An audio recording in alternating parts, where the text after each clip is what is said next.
예, 지금 공지된 시간이 됐습니다. 지금부터 1월 19일 서부지법 폭동 어떻게 볼 것인가, 서부지법 폭동 사태 관련 긴급 토론회를 시작하겠습니다. 안녕하십니까. 저는 오늘 토론회 사회를 맡은 국회 오기영 의원실의 권태준 보좌관입니다. 국민의례는 시간 관계상 생략하겠습니다. 그리고 우선 참석하신 분들 소개드리고 인사 말씀 청해 들은 다음에 사진 촬영 후에 이어가도록 하겠습니다. 먼저 참석하신 분들부터 소개드리겠습니다. 오늘 주최하신 오기영 의원님 참석하셨습니다. 예, 박희승 의원님 참석하셨습니다. 예, 차규근 의원님 참석하셨습니다. 예, 정성호 의원님 참석하셨습니다. 예, 그리고 오늘 좌장을 맡으신 한인섭 교수님 참석하셨습니다. 그리고 한상훈 교수님 참석하셨습니다. 예, 법원행정처에서 이하정 법무담당관님 참석하셨습니다. 나준영 한국영상기자협회 회장님 참석하셨습니다. 예, 이황희 교수님 참석하셨습니다. 예, 최석군 변호사님 참석하셨습니다. 예, 그리고 예, 김광현 입법조사관님 참석하셨습니다. 예, 그러면 오늘 인사 말씀을 좀 청해 듣겠습니다. 오기영 의원님 인사 말씀 좀 부탁드리겠습니다. 오늘 1월 19일 서부지법 폭동 어떻게 볼 것인가 긴급 토론회를 준비했습니다. 지난 12.3 내란 사건 이후에 저희가 하도 황당해서 그 다음 주 연달아 한번 토론을 한 적이 있습니다. 12.3 내란을 어떻게 볼 것인가, 어떻게 처벌을 어디까지 할 것인가 토론한 적이 있는데 그 당시에는 군이 친일 쿠데타를 일으키면서 국회를 침탈했습니다. 그런데 119 이번 서부지원 폭동 사태를 보면서 이 황당한 세력들이 우발적인지 계획적인지 나중에 밝혀져야 되겠지만 법원을 침탈했습니다. 그래서 자유민주 기본 질서, 우리 헌법 기관의 기능 보호를 해야 되는 우리 민주주의 헌정 질서 하에서 납득할 수도 없고 용납할 수도 없는 그런 상황이 발생한 겁니다. 그래서 긴급히 토론회를 통해서 이 상황들을 함께 점검해보고 그리고 이후에 이런 사태가 제대로 평가되고 처벌받아야 된다. 그리고 이런 사태가 반복되면 안 된다. 이런 문제의식을 가지고 있습니다. 오늘 함께해 주신 분들께 감사드리고 또 저희들도 이 오늘 논의를 토대로 해서 또 내일 지금 대정부 질문을 하는 논의가 좀 진행되고 있는데 함께 이 논의가 대정부 질문 과정에 전달될 수 있도록 하겠습니다. 고맙습니다. 예, 말씀 듣는 사이 박상혁 의원님 참석하셨습니다. 예, 다음으로 박희승 의원님 인사 말씀 청해 듣겠습니다. 반갑습니다. 남원장수 임시순장 국회의원 박희승입니다. 저는 이번에 119 서울법원 침탈 폭동 사건에 대해서 누구보다도 참담함을 금할 수 없습니다. 저도 과거에 서부지방법원에서 수석부장 판사로 근무하면서 제가 늘 관리하면서 돌봤던 그 시설물들이 폭도들에서 이렇게 파괴된 모습을 보고 이제는 우리나라도 이 사법기관 법원조차도 이제는 국가의 어떤 헌법 질서의 최후 보루인 법원마저도 이렇게 공격당한다면 우리나라도 이제 갈 때까지 갔구나 이런 생각이 좀 들었습니다. 이번 사태에 대해서 물론 그 폭동 가담자들 또 뒤에서 배후 조종한 사람들에 대한 엄한 처벌은 당연히 있어야 되겠고요. 우리나라도 이제는 다른 세계의 나라들처럼 극우 세력에 의한 준동에 대해서 다시 한번 살펴볼 때가 됐다고 생각합니다. 특히 또 20대, 30대 그 젊은 청년들이 많이 이러한 폭동에 가담했다는 것은 어찌 보면은 우리 정치인들이 풀지 못한 숙제를 제공한 거 아닌가. 그래서 어떻게 보면 사회적으로도 소외되고 또 정치적으로도 소외된 사람들이 법원이라는 헌법기관을 공격하는 일에 가담했다. 이것은 굉장히 중대하고 심대한 일로 봐야 될 것 같습니다. 어쨌든 오늘 토론을 통해서 그러한 원인에 대한 좀 진단도 되고 앞으로 또 법원도 사실 이번에 소수의 그 방어원들이 지키고 있었는데 폭도들에서 밀려서 지금 옥상으로 도망갔다는 이런 그다음에 또 영장 담당 판사를 추궁하기 위해서 찾기 위해서 폭도들이 판사들만이 근무하는 7층, 8층, 9층을 뒤지고 다녔다는 참으로 있을 수 없는 일에 대해서 원인을 좀 제대로 분석해야 될 것 같고 특히 또 어떻게 보면 법원에 근무하는 사람들조차도 판사실 들어가는데 굉장히 조심스럽고 특별한 신분증 카드를 대야 들어갈 수가 있는데 어떻게 해서 그런 판사들이 근무하는 정보가 알려졌는지 폭도들에게 그런 것도 좀 살펴봐야 되겠고 아울러 법원도 지금 법정에 지금 방어원 정도만 있는데 법정경이 이제는 법원을 미국처럼 지키는 정말 법원 경찰대도 좀 이제 창설해야 되지 않나. 어떤 재판하는 사람들이 이런 직접적인 물리적 공격을 받는다면 국가의 권위뿐만 아니라 재판하는 사람들에 대한 보호도 이제는 필요할 때가 됐다 이런 생각을 해봅니다. 아무쪼록 오늘 오경 의원님이 이런 행사를 준비해 주셔서 다시 한번 감사드리고요. 우리 정성 의원님, 박상영 의원님 오셨고 또 우리 존경하는 한인섭 교수님께서 자장을 맡아주셨고 많은 교수님들이 참여해 주셔서 감사드립니다. 네, 다음으로 정성호 의원님 인사 말씀 청해 듣겠습니다. 예, 정성호 의원입니다. 저는 주최하는 오기영 의원님하고 차기근 의원님이 저랑 같은 기재위 소속이었기 때문에 왔고요. 박혜승 의원님 저랑 사법시험 동기입니다. 다 두 분 말씀에 전적으로 공감하고요. 대한민국이 총체적으로 그 난국과 혼란에 빠진 것 같습니다. 그 원인이 국가를 대표하고 행정부의 수반인 대통령이 행정부만 엉망으로 만든 게 아니라 군과 경찰을 동원해 갖고 국회를 무력화시키려고 하고 중앙선거관리를 점거하고 또 그 지지자들을 선동해 갖고 폭동을 일으켜서 법원을 또 파괴하고 점거하려고 했었고 또 헌법재판 최근 여당이나 또 윤석열 대통령 지지자들 그 변호인들 보면 헌법재판소의 재판소장이라든가 재판관들을 공격함으로써 헌재에 대한 대한민국 최고의 마지막 헌법 수호기관인 헌법재판소에 대한 신뢰를 갖다 저하시키고 무력화시키려고 하는 정말 그런 지도를 하고 있는 것 같습니다. 대한민국의 헌법에 규정된 오부가 대통령 한 사람의 어떤 쿠데타 그 이후에 일련의 그런 작태 때문에 많이 그 무력화되고 있고 국가적인 어떤 시스템 자체가 무너지고 있는 것 같습니다. 오늘 그 토론을 통해 갖고 그러한 문제점들을 다시 확인하고 우리가 어떻게 대응해야 될지를 고민하는 그런 시간이 되기를 기대하겠습니다. 고맙습니다. 예, 말씀 듣는 사이에 남인순 의원님 참석하셨습니다. 예, 그러면 박상혁 의원님 인사 말씀 청해 듣고 바로 이어서 남인순 의원님 인사 말씀. 그럼 박상혁 의원님 인사 말씀 듣겠습니다. 짧게 말씀드리겠습니다. 우리 오경 의원님이 지난번 12.3 내란 이후에도 우리 한인섭 교수님 모시고 그 12.3 내란 문제에 대한 여러 가지 법적 쟁점에 대해서 우리가 잘 정리하는 토론회를 그때도 시의적절하게 해주셨던 걸로 기억이 납니다. 그때도 제가 여러 가지 저도 변호사지만 법률적인 쟁점에 대해서 내란이 정말 그때 기술로 종결된 것이 아닐 수도 있지 않냐 뭐 이런 여러 가지 법적 쟁점에 대해서도 얘기했었던 기억이 있습니다. 오늘 또 이렇게 긴급하게 이번 서부지방법원 폭동 사태에 대해서 자리를 마련해 주셔서 너무나 정말 중요한 자리라고 생각이 들고요. 여기 계신 모든 분들이 다 관련돼서 교수님들이시거나 변호사님들이셔서 그날의 충격을 그건 아마 오히려 12.3 내란보다 더 충격이실 수도 있다고 저는 생각이 듭니다.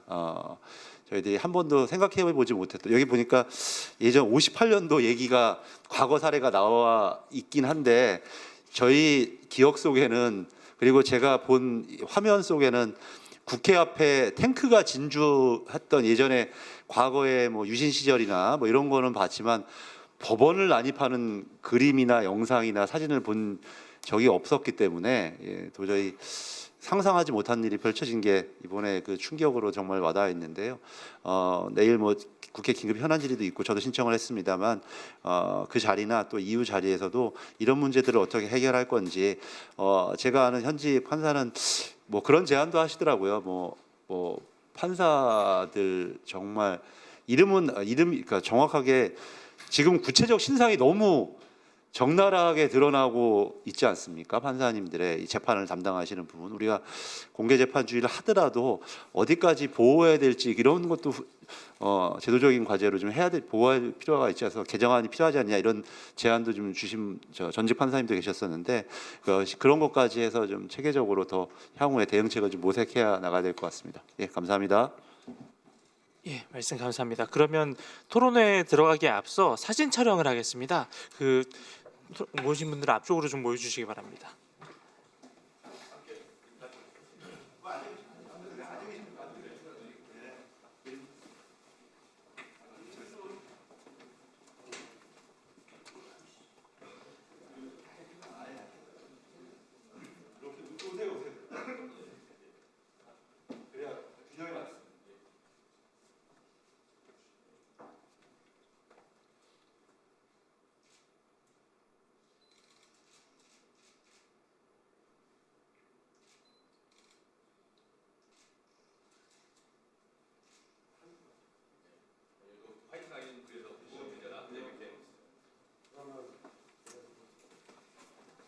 예, 그러면 좌장을 맡으신 한인섭 교수님 진행으로 오늘 토론회를 이어가도록 하겠습니다.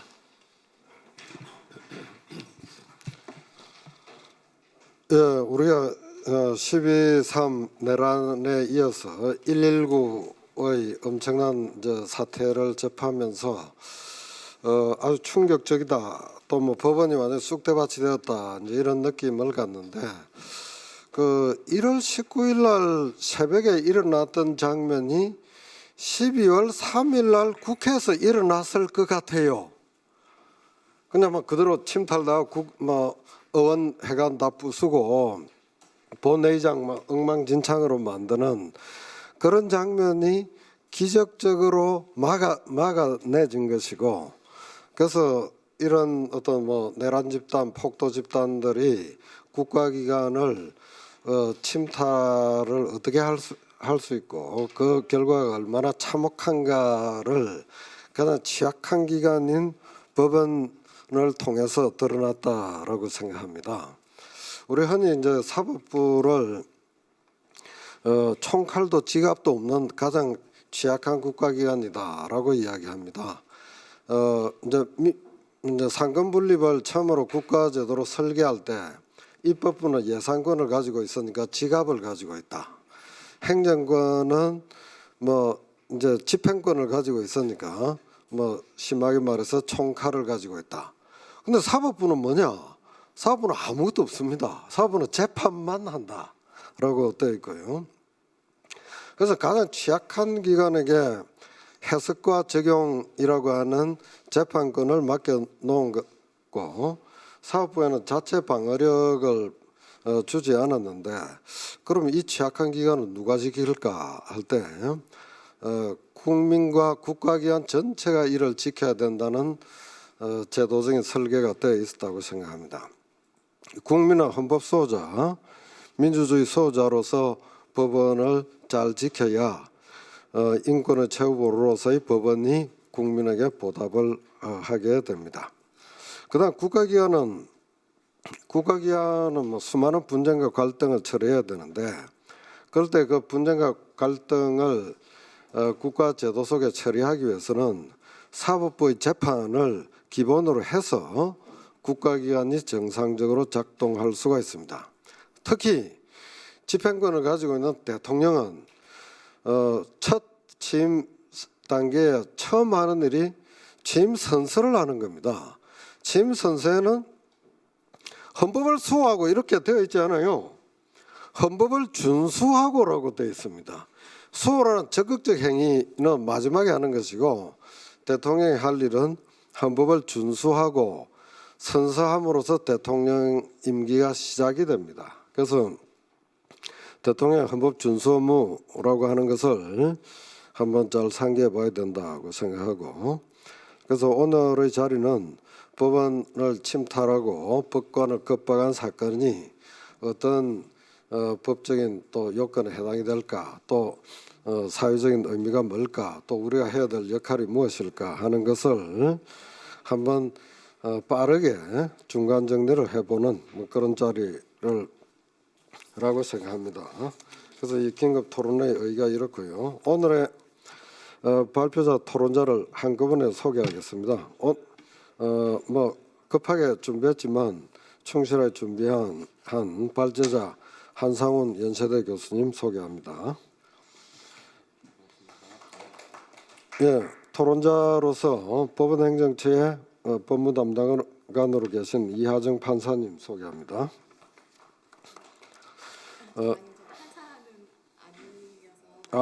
예, 법무담당관님 소개합니다. 한국영상기자협회 나준영 회장님 소개합니다. 성균관대학교 헌법교수님 이황희 교수님 소개합니다.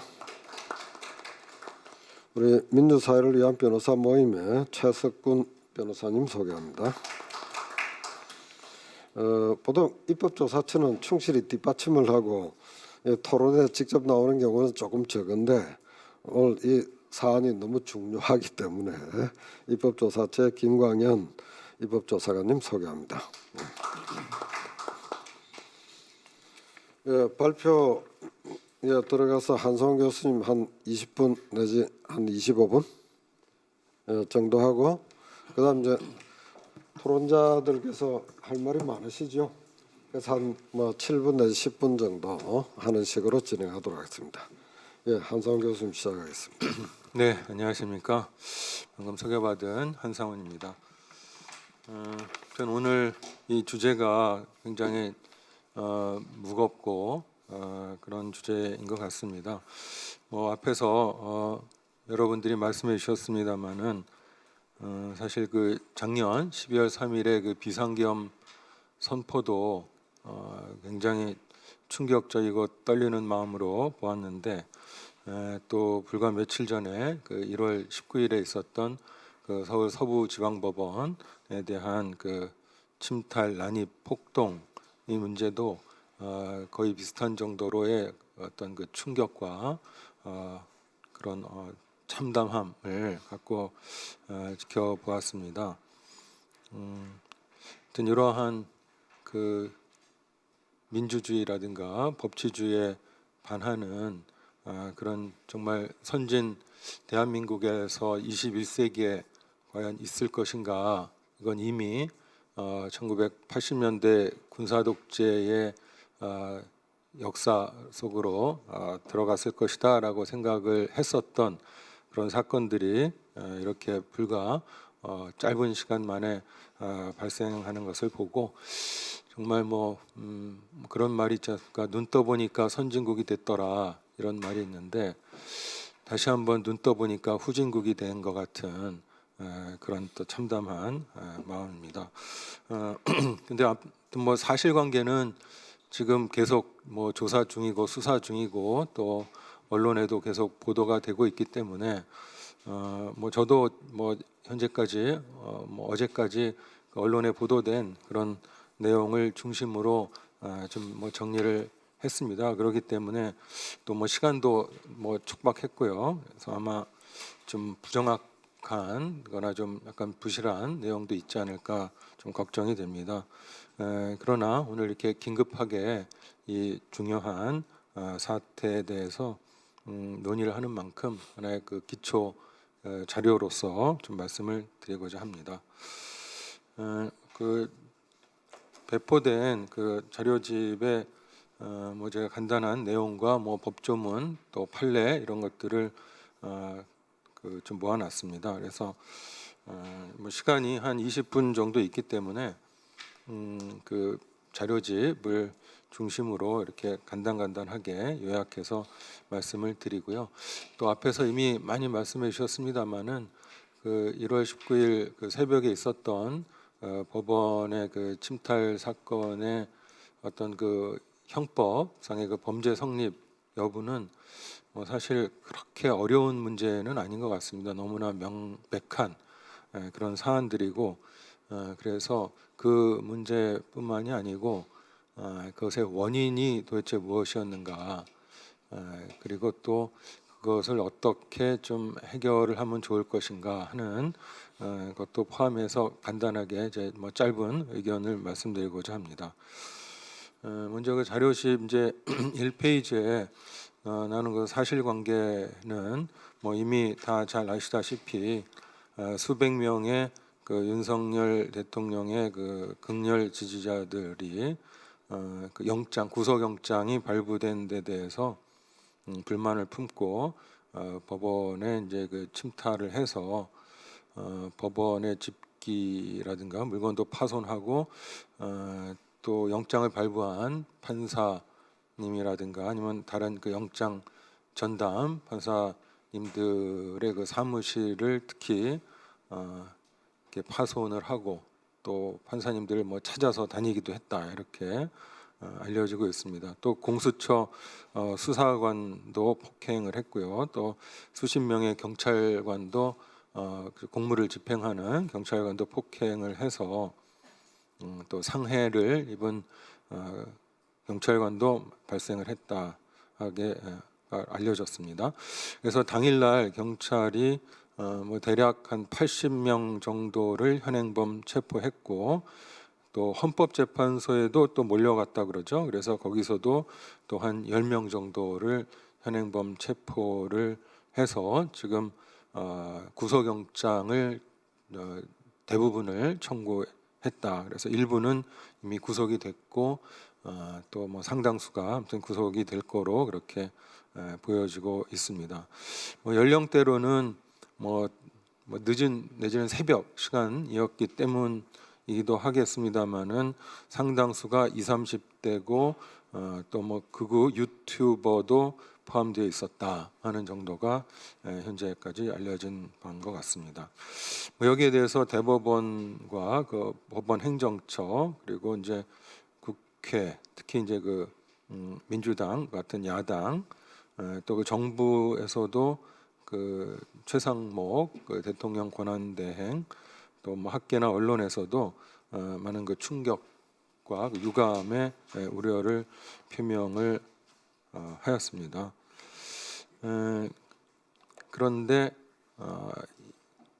뭐 약간의 배후 세력이라고도 할 수 있는 일부 사람들은 오히려 그 저항권 얘기를 하면서 정당화를 시도하고 있고 또 일부 여당 의원도 여기에 가담을 하고 또 뭐 오늘 아침 신문도 보니까 또 일부 언론은 뭐 법원도 잘못한 게 있지 않느냐 하는 뭐 그런 또 논조도 좀 있고 그런 것 같습니다.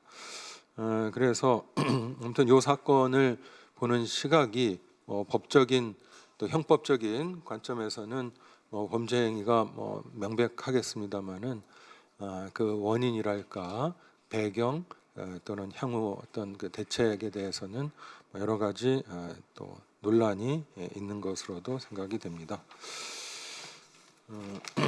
그래서 아무튼 일단은 당장 그 법원에 침탈한 그 일단 뭐 폭도라고 그냥 표현을 하겠습니다. 그 폭동 내지는 그 폭도들의 그 형법상의 죄책은 어떻게 될 것인가 하는 것을 뭐 간단하게 살펴보면은 일단은 그 주거 침입, 건조물 침입죄가 성립이 되겠는데요.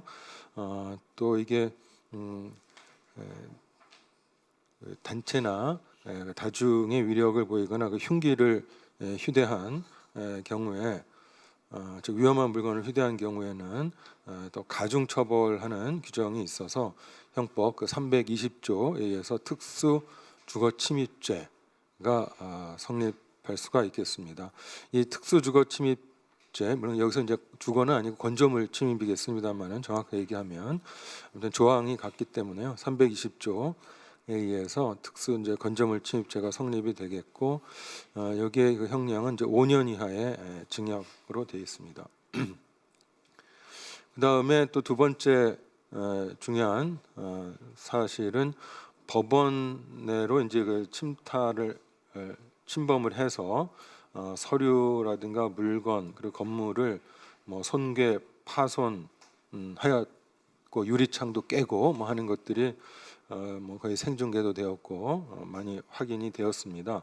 그래서 이러한 행위와 관련해서는 형법 141조의 공용 서류 등의 무효 공용물 파괴죄가 성립될 것 같습니다. 그 법조문은 3페이지 밑쪽에 되어 있습니다만은 그래서 뭐 공무소에서 사용하는 서류 기타 물건 또는 전자기록 등을 손상, 은닉, 효용을 해한 경우에 7년 이하의 징역 또는 1천만 원 이하의 벌금에 처한다 이렇게 돼 있어서요. 141조도 별로 문제 없이 적용이 될 수 있을 것 같습니다.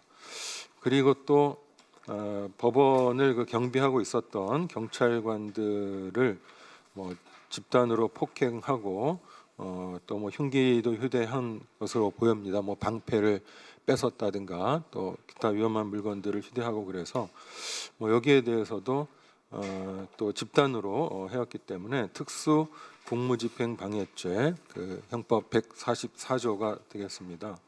그러니까 성립이 될 수가 있겠고요.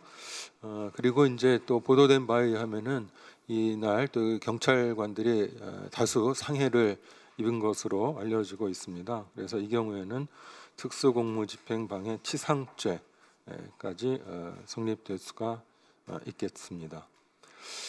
뭐 여기까지는 뭐 사례들도 워낙 많은 그런 이제 범죄고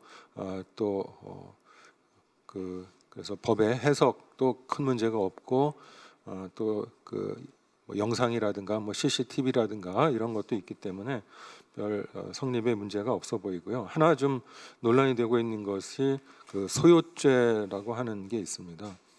형법제 115조인데요. 다중이 집합하여 폭행, 협박 또는 손괴의 행위를 한 자는 1년 이상 10년 이하의 징역이나 금고 또는 1,500만 원의 벌금에 처한다 이렇게 되어 있습니다.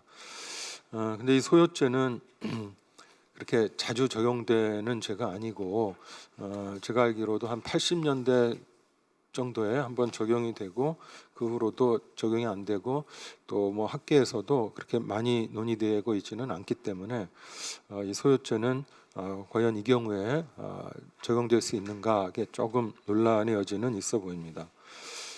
그리고 이 소요죄와 관련해서 뭐 또 하나 좀 논란이 될 수 있는 게 이 소요죄의 아까 그 구성 요건이 보면 이제 폭행, 협박, 손괴 이런 행위들이 이제 소요죄의 구성 요건적 행위이기 때문에 우리 그 형법 교과서나 그 해석을 보면은 이런 그 폭행이나 협박, 손괴 이런 행위들은 이 손괴죄로 다 흡수가 된다. 그래서 다른 죄는 성립이 안 되고 그냥 소요죄만 성립이 된다 이렇게 또 해석을 많이 하죠. 일종의 그 흡수 관계다 이렇게 보고 있기 때문에 소요죄를 만약에 적용했을 경우에 아까 얘기한 뭐 그 공용물 뭐 손괴라든가 이런 등등의 죄와 이 소요죄가 서로 어떤 관계가 될 것이냐라는 게 또 법적으로도 조금 논란의 여지는 있을 것 같습니다. 그래서 아마 뭐 형량은 이 소요죄가 10년 이하 1년 이상 10년 이하이기 때문에 가장 높긴 합니다만은 아까 말씀드린 그런 특수 주거 침입, 건조물 침입이라든가 공용물의 뭐 파괴나 손괴, 그 특수 공무 집행 방해 또는 방해 치상 같은 죄들은 이게 다 경합범의 관계에 있다고 보여지기 때문에 이런 죄들을 이제 그 가중을 하게 되면 오히려 그 10년 이상의 형량을 확보할 수가 있게 될 것 같습니다. 따라서 뭐 현재로서는 뭐 굳이 소요죄를 뭐 적용하는 것보다는 좀 더 명확하고 논란이 적은 죄를 적용해도 되지 않을까 싶은 생각은 있습니다. 다만 문제는 이제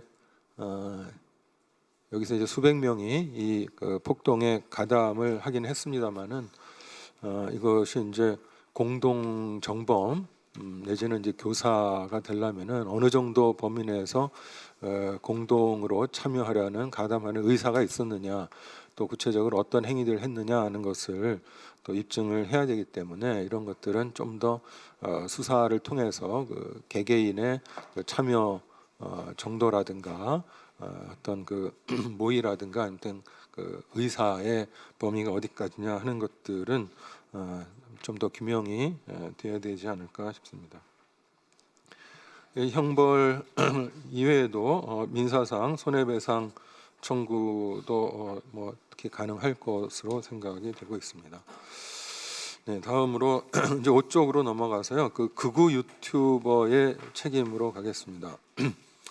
현재 알려진 바에 의하면 뭐 이건 혁명이고 들어가자라는 식으로 하면서 법원의 그 난입, 침입을 뭐 부추겼고 또 이것을 뭐 생중계까지도 한 것으로 나오고 있습니다. 그렇기 때문에 뭐 이들에 대해서는 아까 얘기한 그런 주거 침입이라든가 공용물에 대한 손괴, 그리고 경찰관에 대한 그 공무집행 방해죄에 대해서 공동정범 내지 교사의 죄책을 질 수가 있겠다 이렇게 생각하게 됩니다.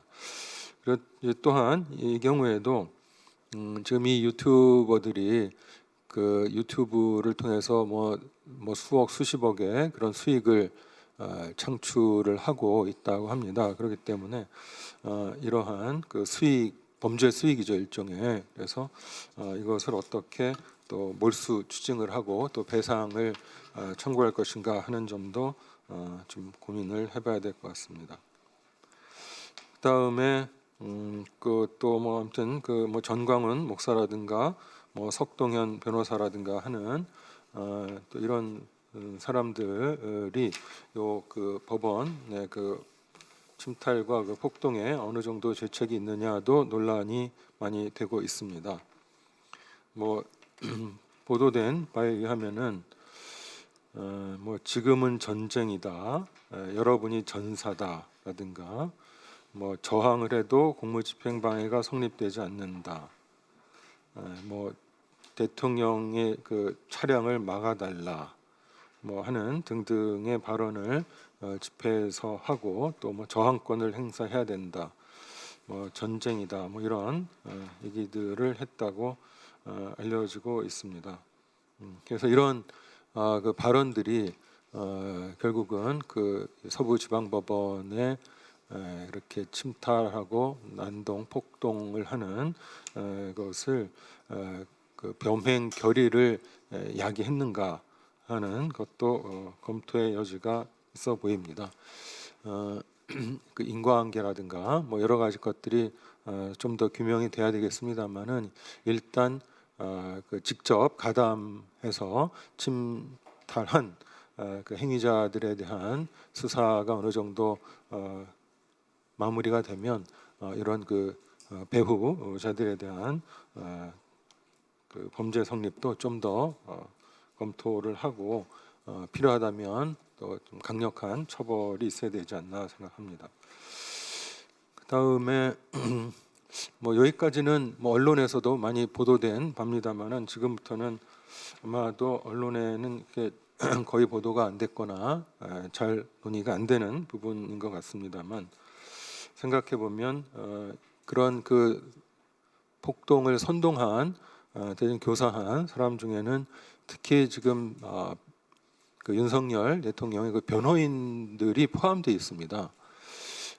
그래서 이러한 경우에는 이것이 법정 외에서 이렇게 어떤 대중 선동을 해서 어떤 범죄를 유발하는 행동은 변호사법에서 규정하고 있는 그 변호사가 갖춰야 될 기본적인 윤리와 의무를 위반한, 즉 품위를 유지한 행동이라고 볼 여지가 상당히 커 보이는 것 같습니다.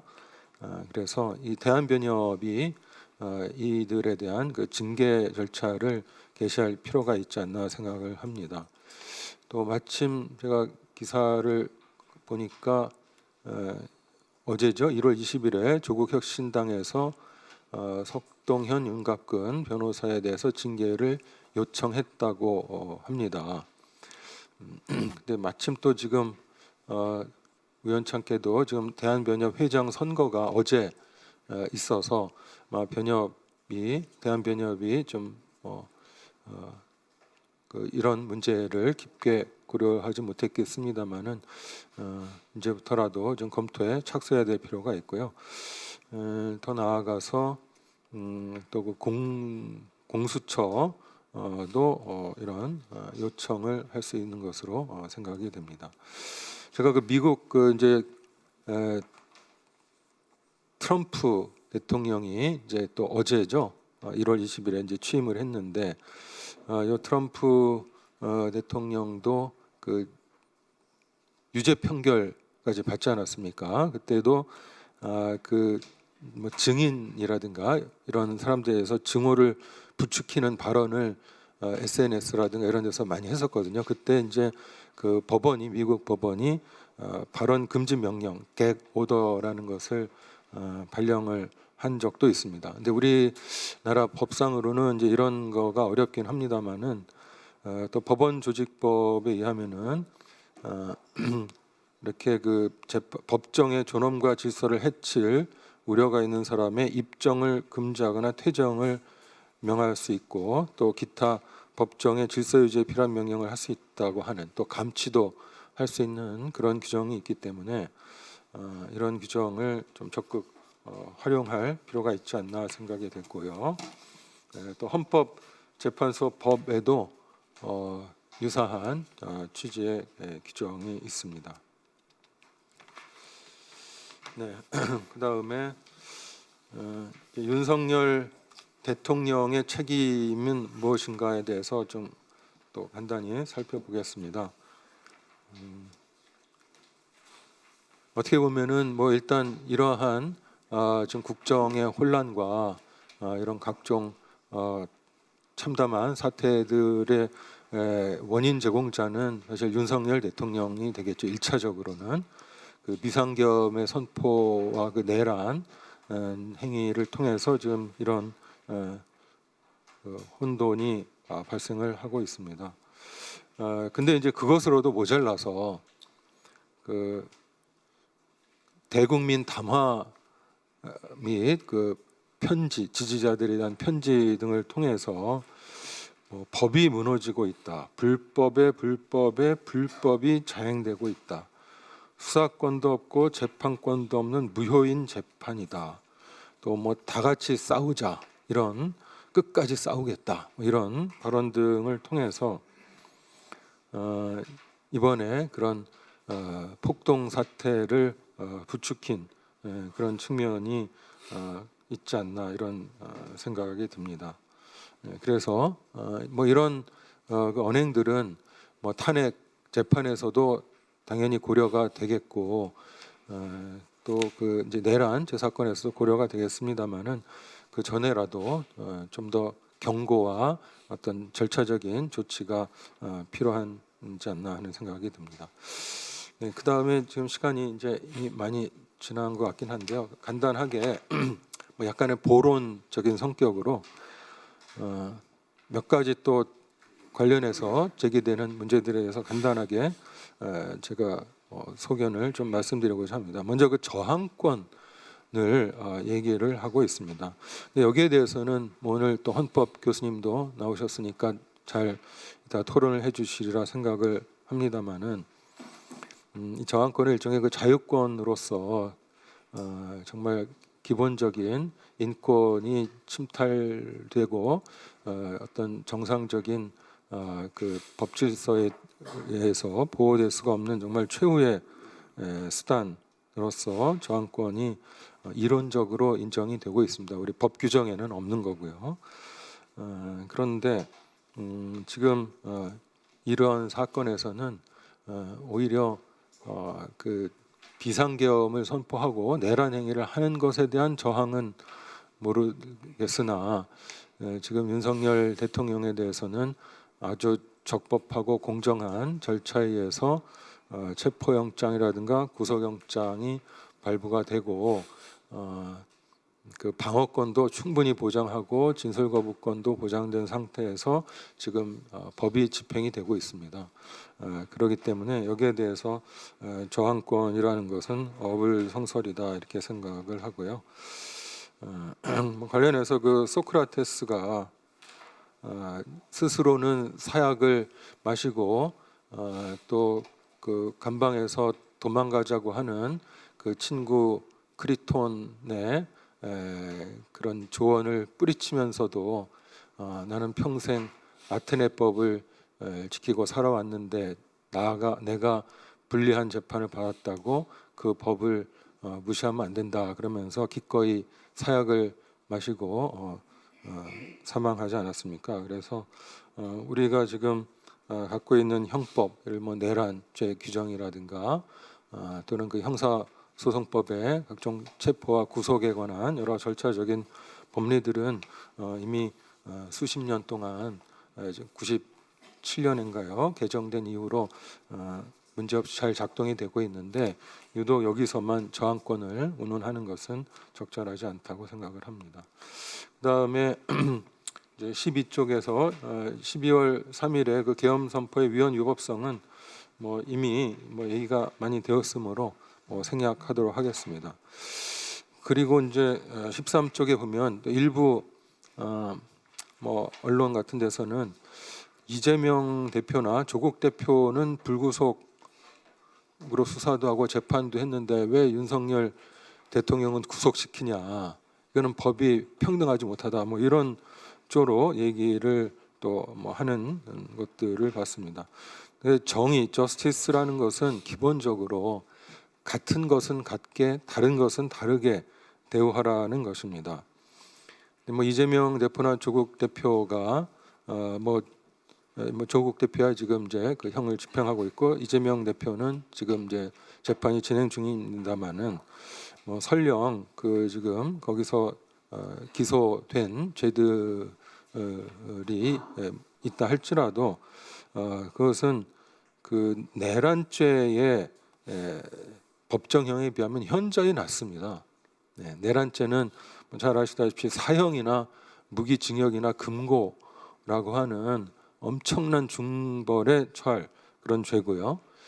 그다음에 이재명 대표나 조국 대표는 일단 그 범죄의 중대성 면에서 뭐 개수의 문제가 아니고 그보다 훨씬 낮습니다. 그리고 뭐 소환이라든가 이런 거에 불응하고 그런 경우도 거의 없었던 걸로 알고 있습니다. 그렇기 때문에 이것은 뭐 이 두 사례를 이렇게 놓고 비교를 하면서 형평성을 얘기한다는 것은 아마 법을 조금만 공부한 사람이라면 이게 얼마나 비논리적인가를 알 수 있을 텐데 이것이 굉장히 정치적인 그런 수사로서 대중 선동용이 아닌가. 그래서 이런 어떤 표현들이 다 이런 이번에 그 폭동을 만들어낸 게 아닌가 이런 생각이 듭니다.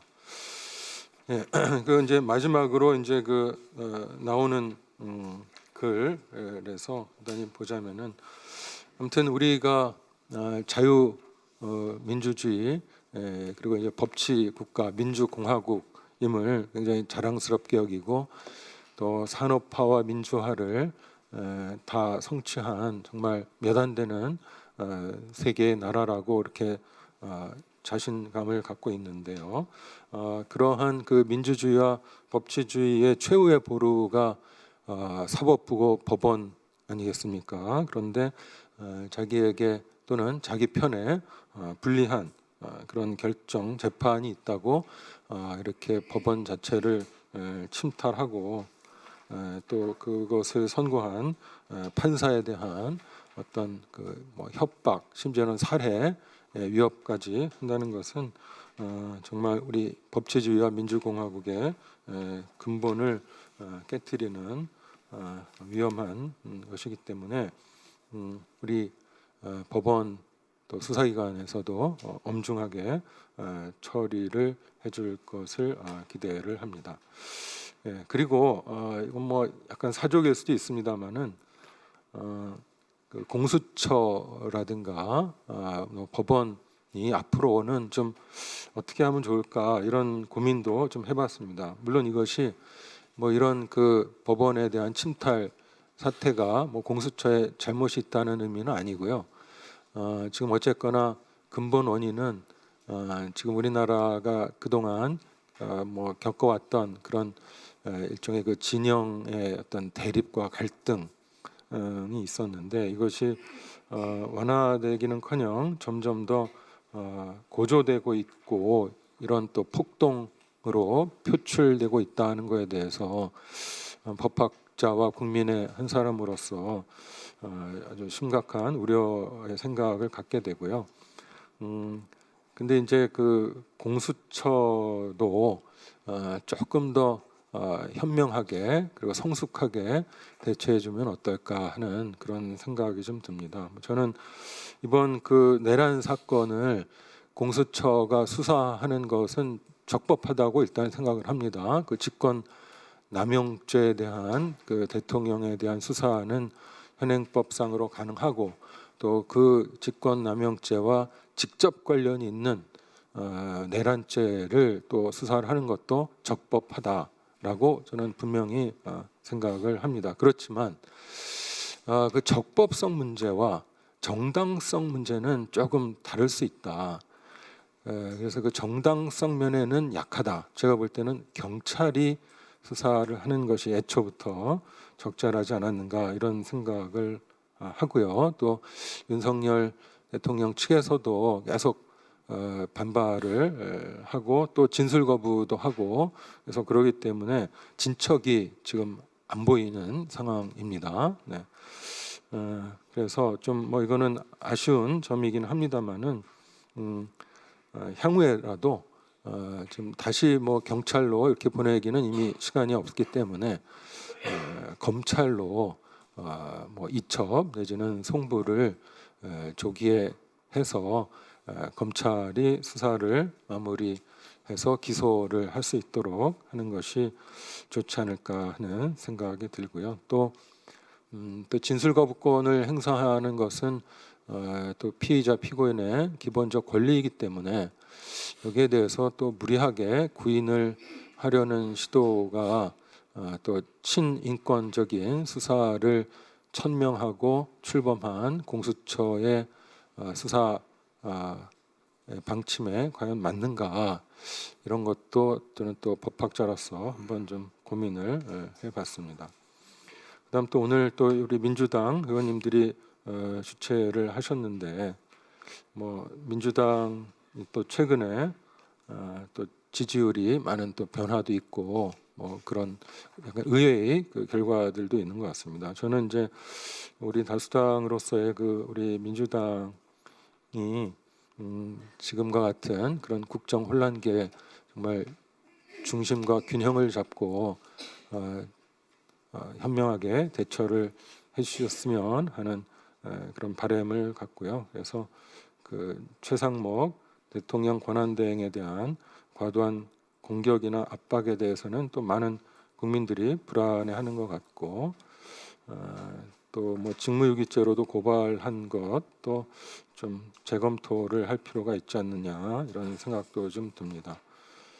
그리고 또 내란 특검법이라든가 그 김건희 특검법도 지금 이 시점에서 그것이 꼭 그렇게 시급한가 하는 점들도 한번 조금 차분하게 생각을 해보시면 우리 많은 국민들이 좀 더 마음의 안정을 찾고 지금과 같이 이렇게 여러 가지 면에서 불안하고 혼란스럽고 또 대립이 격화되는 이런 상황에서 한번 좀 더 향후의 집권을 생각하시는 정당으로서 좀 대승적인 그런 판단을 해주시면 어떨까 이런 생각을 해봅니다. 마지막으로 저는 이번 사태를 보면서 아무튼 그 전화위복이라는 말을 많이 생각을 하고 있습니다. 우리가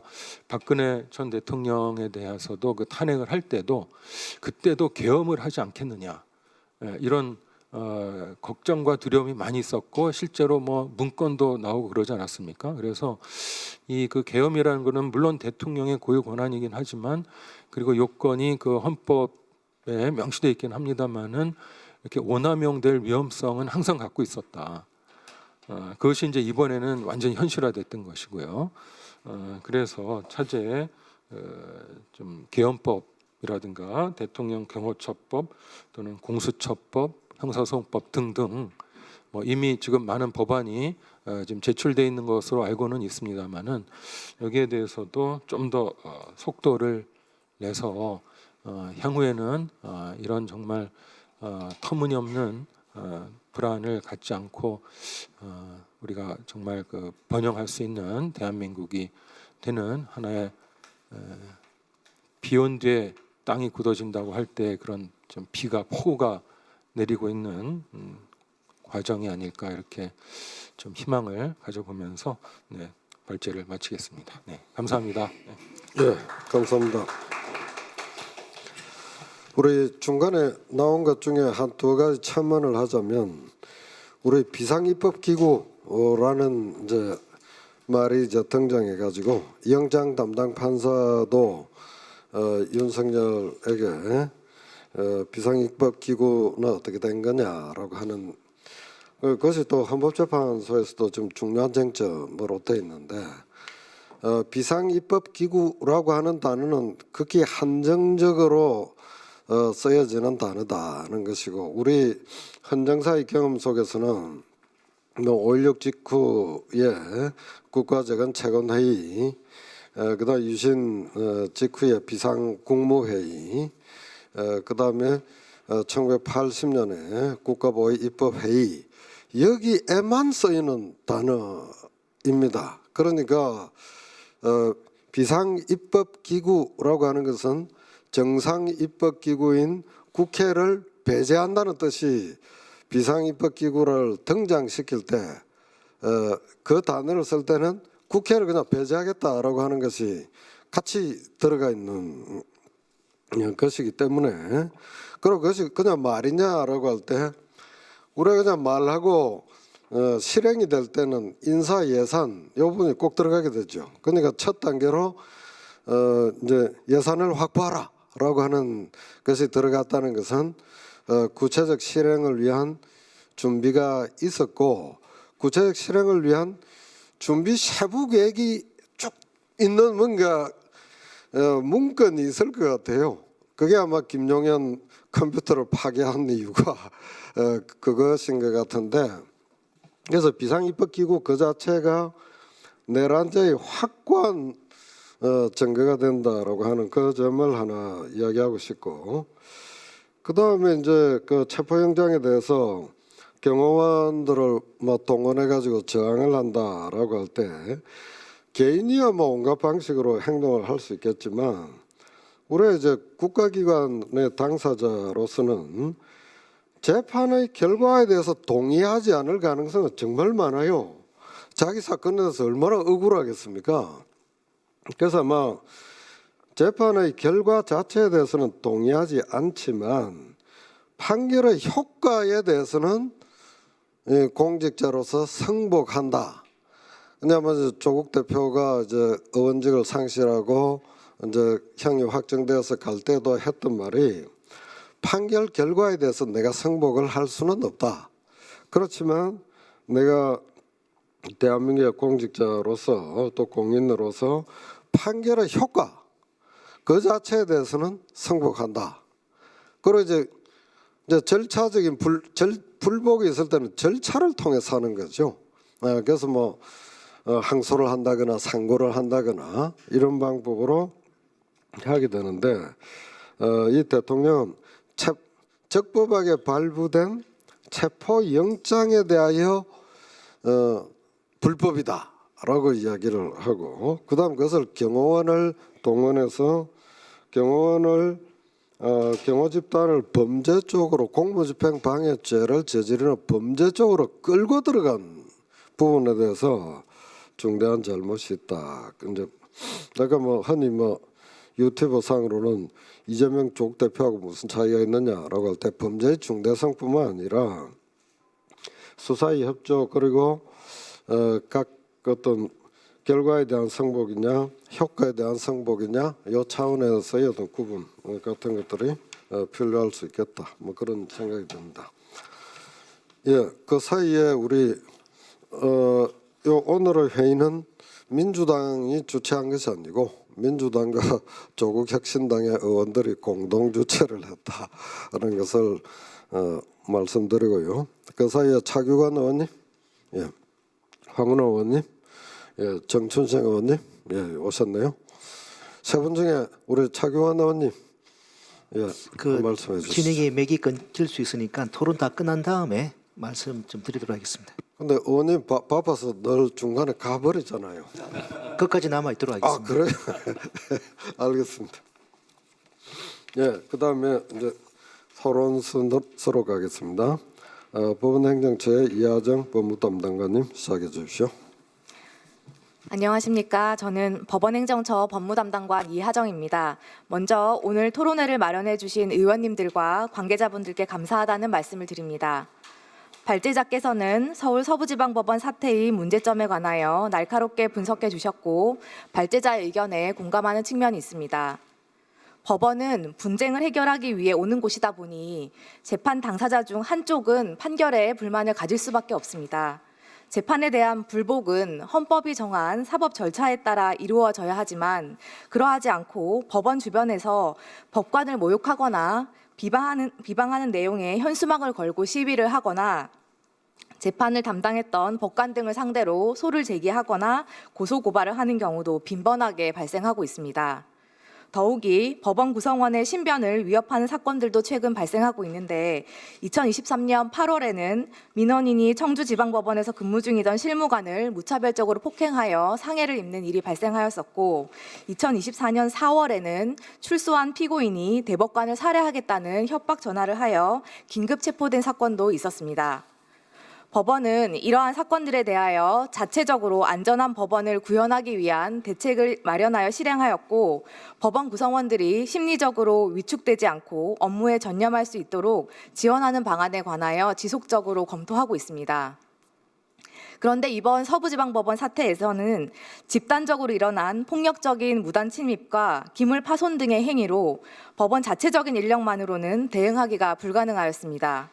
문제는 이러한 폭력적이고 극단적인 행위가 다시 발생할 수 있다는 우려가 아직 해소되지 못하고 있다는 것입니다. 더구나 영장을 발부한 법관에 대한 신변 위협이나 모욕 행위는 지금도 계속되고 있는 상황입니다. 이러한 사태를 방지하기 위해서는 인적 물적 지원을 통해 법원의 보안 기능을 강화하고 법관의 신변을 위협하는 행위 등에 대해 보다 적극적으로 대응할 수 있는 제도가 마련될 필요가 있다고 생각합니다.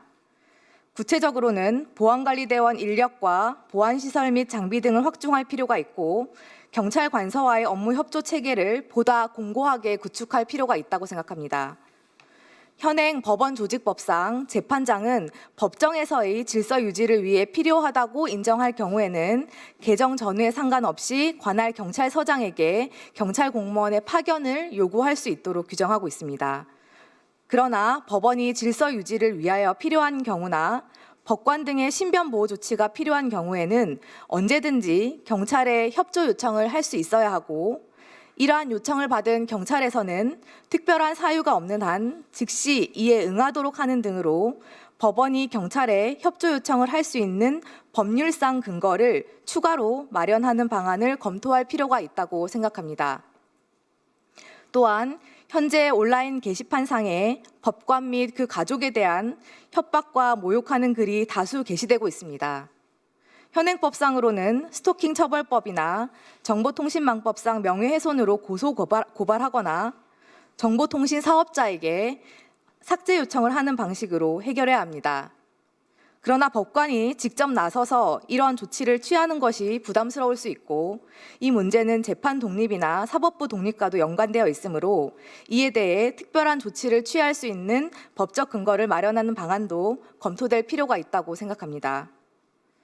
여러모로 혼란스럽고 어려운 상황이지만 이럴 때일수록 법치주의라는 가치를 지키겠다는 강한 믿음과 의지를 가지고 단호하게 대응해 나갈 필요가 있다고 생각합니다. 이상입니다. 감사합니다. 네, 감사합니다. 우리 대법원장 주제로 대법관 회의에서 성명이 나온 것으로 알고 있는데 소개 안 해주십니까? 제가 그 부분은 따로 준비를 못 해와서 다음번에 말씀드리겠습니다. 예, 내용은 뭐 모두 다 보아서 너무 잘 알고 계시리라고 믿고요. 예, 수고했습니다. 그다음 한국영상기자협회 나준영 회장님 말씀해 주십시오.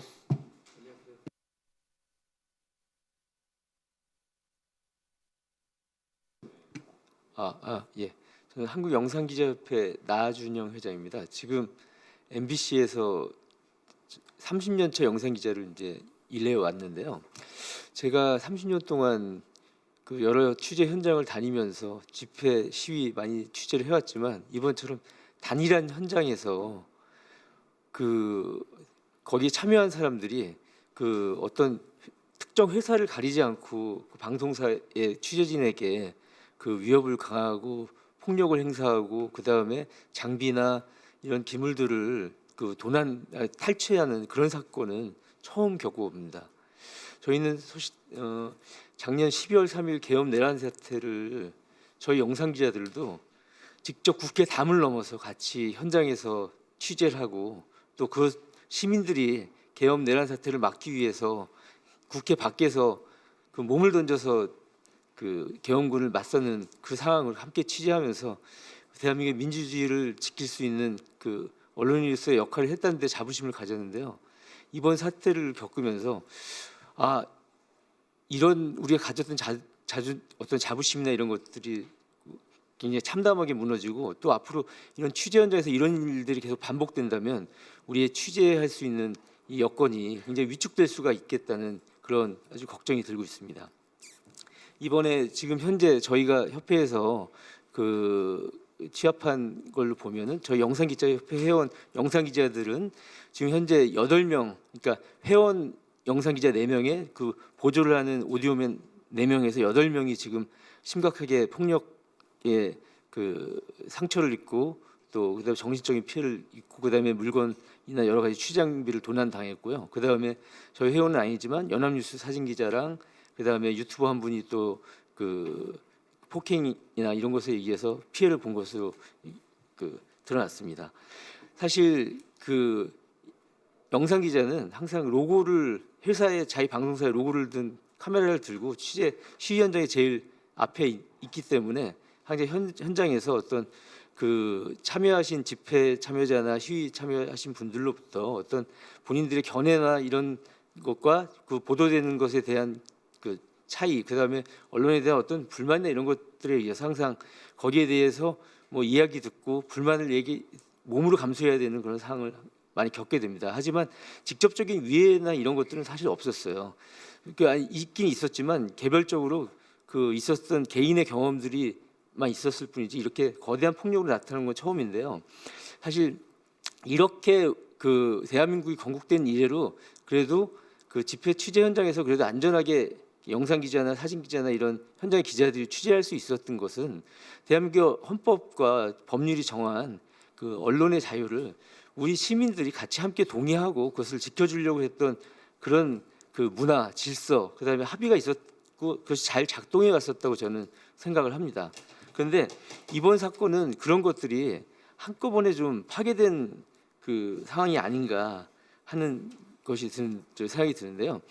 집회나 시위 현장에서 그 기자들이 특히 영상 기자나 사진 기자들이 앞에서 그 연단에 올라서 촬영도 하고 다니면서 촬영하기 때문에 많은 것 같지만 사실은 그 현장에 있는 인원으로서는 소수 인원입니다. 하지만 지금까지 있었던 그 질서와 그 문화에 의해서 이것들이 잘 저희의 취재 언론 활동이 보장되었는데 이게 이번에 무너진 거는 상당히 이제 문제가 있고요.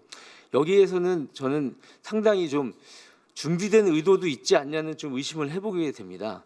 그 왜냐면요 대부분의 그 기자들이 현장에서 그 취재 공중파의 소속이냐 어느 매체의 소속이냐에 대한 것들을 그때 당시에 폭력이 있기 전에 그 먼저 그 뭐 선별을 한다거나 뭐 체크를 하는 그 작업이 있었고요. 그 다음에 저희가 든 이제 그 장비는 ENG 카메라라고 그래서 그 장비 같은 경우는 그 사실 그 일반인들이 접근하고 만져볼 그 경험을 해보기가 어렵습니다. 그런데 대부분이 저희 전문적인 영상 기자를 활동하는 그 기자들만 사용하기 때문에 그 장비가 어떻게 녹화돼서 어떤 구조로 그 이것들이 이제 방송될 수 있나에 대한 것들은 사실 좀 일반인들이 알기 쉽지가 않거든요. 근데 그 현장에서 저희의 그 메모리 카드를 정확히 저희가 사용하고 있는 녹화용 메모리 카드를 정확히 그 타겟으로 해서 뺏으려고 했고 그것들이 탈취를 당했습니다.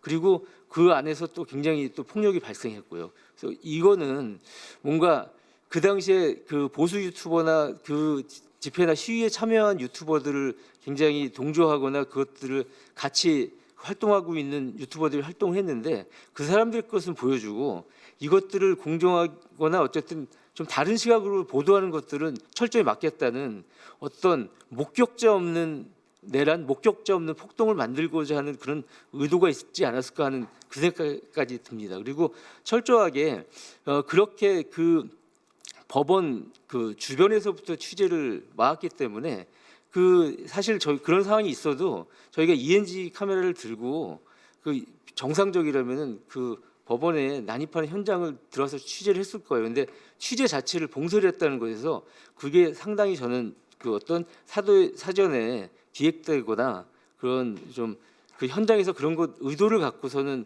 그 언론의 취재를 막은 것이 아닌가 하는 이제 그 좀 의심을 해보게 되고요. 그래서 그것이 상당히 심각한 그 문제를 앞으로 언론 취재의 자유를 그 막는데 그 문제를 가져올 거라는 생각이 듭니다. 그래서 대표적인 예가 어제만 봐도 그 대통령이 헌재 그 나오시는데 대부분이 그 예전 같으면 헌재 입구부터 해서 저희가 위치를 나눠서 위치 풀 취재를 해서 그것을 영상을 공유를 하면서 그것을 보도를 했습니다. 근데 대부분이 그 동덕여대 빌딩과 거기에 올라가서 실질적으로 현장 접근을 할 수가 없는 상황이었어요. 내부의 그 헌재 안에서 있는 취재 외에는 외부 취재가 봉쇄가 된 거죠.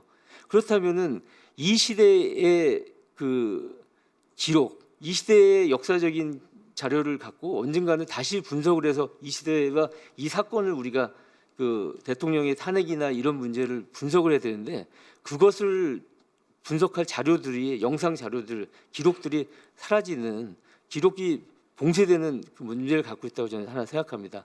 그리고 이런 문화를 지금 만들어 오기까지는 그냥 한 번에 된 것이 아니고 기존에 이제 그 보수 집회나 시위를 하시는 분들의 그 문제도 있지만 기존에 이 언론의 그 취재 보도의 관행도 저는 문제가 있다고 생각합니다. 특히 기존의 공중파나 그 뉴스를 취재 보도하는 것을 허가받은 그 방송사의 경우는 기계적 중립을 요구할 것을 굉장히 요구를 받아왔습니다. 그래서 시시비비를 정확히 가려야 되고 그것에 따라서 보도를 해야 되는데 보도 양에 대해서 균형을 맞추냐로 가다 보니까 사실은 우리 사회가 민주적 질서와 그다음 민주적 가치, 공화정을 유지해야 되는 그것에 맞는 보도를 거기에 반하는 사람들의 목소리도 자꾸 키워주고 보도할 수 있게끔 했다는 게 문제가 있거든요. 저는 이번에 법원 내란 이 폭동 사태가 일어날 때도 초기에 그 방송사들의 그 보도 행태에 굉장히 좀 그 문제가 있어서 이걸 좀 개선해야 된다고 이제 바로 저희 협회의 입장을 내기도 했었는데요. 뭐냐면은 그 폭력에 의해서 법원이 그 침탈당하고 그 안에 그 판사들까지 위협을 당하고 있는 상황인데도 그것을 저희가 이제 유튜버나 뭐 아니면 현장에서 어렵게 취재한 영상들을 그 가지고 방송을 내는데 그걸 전부 다 블러 처리를 했습니다. 방송사들이. 그러니까 그 블러 처리를 한다는 거는 기본적으로 폭력이 일어나는 상황을 한 번 다시 이렇게 한꺼풀을 줌으로써 보는 사람들로부터 그 심각성에서 조금은 감정적으로 멀어지게 만들거든요. 그리고 이게 얼마나 문제가 있냐에 대해서도 좀 더 덜 심각하게 보고 이 사람들도 뭔가 어떤 주장을 하기 위해서 거기에 대해서 그 할 얘기가 있고 보호돼야 될 대상으로 오해할 수 있게 만드는 문제가 있어서 이거는 이렇게 보도되면 안 된다고 제가 문제 제기를 저희 협회에서 했었고요. 특히 집회 시위와 관련돼서 집회 시위에 참여하시는 분들은 공개적으로 자기의 정치적이거나 자기의 의사 표현을 위해서 공론의 장, 공개의 장으로 나왔기 때문에 초상권 보호의 대상이 되지 않음에도 불구하고 그런 부분에 대한 것들을 법원의 법률과 법원의 판례들에서도 보장됐음에도 불구하고 이것들이 그 우리 언론에서 기계적 중립의 그 무게 때문에 그 제대로 구현되지 않았던 것이 이런 문제를 만들어왔다는 생각이 듭니다. 그래서 제가 마지막으로 하나 말씀드리고 싶은 건 미국도 몇 년 전에 의사당이 침탈당하는 굉장히 큰 그 사건이 이후에 그 언론학자나 언론계에서 같이 이런 가이드라인을 만들었다고 합니다. 그 첫 번째로 어떤 보도든지 그런 선거와 관련된 여기서 이제 선거에 이제 그때 그 문제였기 때문에 선거와 관련된 것을 보도함에 있어서는 민주주의의 그 합당가를 그 프레임을 적용해서 이거를 반드시 보고 판단을 해야 된다. 그리고 민주적 제도와 규범을 강조한 틀에서 거기에 맞지 않는 주장이나 이런 것들에 대해서 정확히 비판하고 보도해야 된다. 그다음에 대중이 선거나 그런 뉴스 보도를 통해서 무엇을 기대할 수 있는지를 이해하고 도울 수 있도록 하면서 특히 가짜 거짓 주장에 대해서는 그 영향력을 최소화하는 방향으로 보도를 할 수 있게 해야 된다. 그리고 반민주적 행동과 정치적 폭력의 맥락을 정확히 짚어서 거기에 대해서는 반드시 진상규명과 처벌이 이루어질 수 있도록 하는 보도를 해야 된다는 원칙을 제시했다고 합니다. 그래서 저희가 이 사태를 겪고 나서 앞으로는 그런 부분이 그 언론에서 그 제대로 이루어질 수 있도록 그 저희의 문화도 바꾸고 그다음에 법적으로도 그 국회에서 여기 정치인들께서 그 제도적인 좀 지원을 해주셨으면 합니다. 이상 마치겠습니다. 예, 뭐 듣고 보니까 이 영상 기자들이 가장 위험에 노출돼 있군요. 그냥 문제의 현장에 가장 가까이 다가가야 되니까. 그렇습니다. 예. 그 위험에도 불구하고 다가가야 되는. 근데 그걸 위하여 어떤 자체 교육이나 무슨 예방 장치가 있어요? 예, 저희는 일단은 영상 보도 가이드라인이라고 해서 이제 몇 년 동안 2018년에 그 저희 영상 기자들과 그다음에 언론법을 연구하시는 분들, 그다음에 그 언론 법학을 하시는 학자님들 같이 해서 그 가이드라인을 제정해서 그 이제 특히 뭐 취재 보도에서 이제 이런 뭐 집회 시위라든지 좀 위험한 현장, 그다음에 어떤 취재적에서 판단이 필요한 것들에 대한 것들을 어떻게 해 그걸 제시하는 그런 가이드를 만들어서 보급하고 교육하고 있습니다. 그리고 아까 미국 의사당 침탈 그 전후해 가지고 뭐 미국에서 만들어낸 네. 가이드라인 예예. 그것도 굉장히 좋은 것 같은데. 예예. 그래서 합당하고. 이 사실 대한민국 사회가 그래서 이번 사건을 통해서 그런 것들을 같이 한번 그 저희 언론 현업자들과 뭐 학자분들 그다음에 이뭐 언론법에 관련된 정치인들이 같이 한번 그런 것들도 만들어 보면 좋을 것 같습니다. 네, 앞으로도 뭐 계속 갈등 국면이 전개가 되고 뭐 가짜 뉴스라든지 뭐 비민주적이고 반민주적인 것을 뭐 적극적으로 뭐 추동하는 각종의 행태들이 많을 텐데 이 주제도 한번 하시죠. 네. 굉장히 중요한 지점인 것 같은데 그것을 주제로 한 또 하나의 토론회를 한번 만들어갔으면 좋겠습니다. 예, 그다음 이황희 교수님, 예, 말씀해 주십시오. 우리 이 교수님은 헌법학자이고 헌법재판소 뭐 재판연구관 오래 하셨고 그래서 그 탄핵에 대하여 가장 소상해할 수 있는 그런 전문가 학자이기도 합니다. 네, 저 성균관대학교에서 근무하는 이황이라고 합니다. 저는 한 3가지 정도 말씀드리고 싶은데요.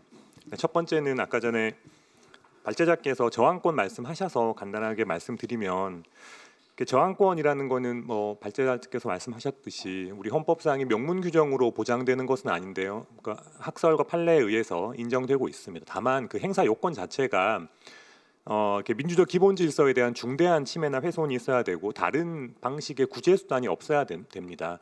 근데 지금 상황을 보면 오히려 비상계엄으로 인한 그러니까 부당한 위헌적인 비상계엄으로 인한 그걸로 인해 침해된 민주적 기본 질서를 재판이나 수사를 통해서 회복하는 과정이라고 이해하는 것이 더 정확하다고 생각되고요. 그 과정에서 그것을 오히려 저항권 행사의 대상으로 삼는 것은 법리적으로 성립할 수 없는 논리라고 생각을 합니다. 그리고 그 다음에 이제 만약에 다른 식으로 다투고자 한다면 뭐 구속 적부심이라든가 뭐 충분히 또 다툴 수 있기 때문에 어떤 저항권 요건에 하나하나 다 충족하지 못하는 사항이라서 이런 주장은 제가 볼 때는 전혀 성립할 수 없는 주장을 따옴표로 국민들에게 가감없이 전달하는 건 사실 좀 위험한 상황이라고 생각을 하고요.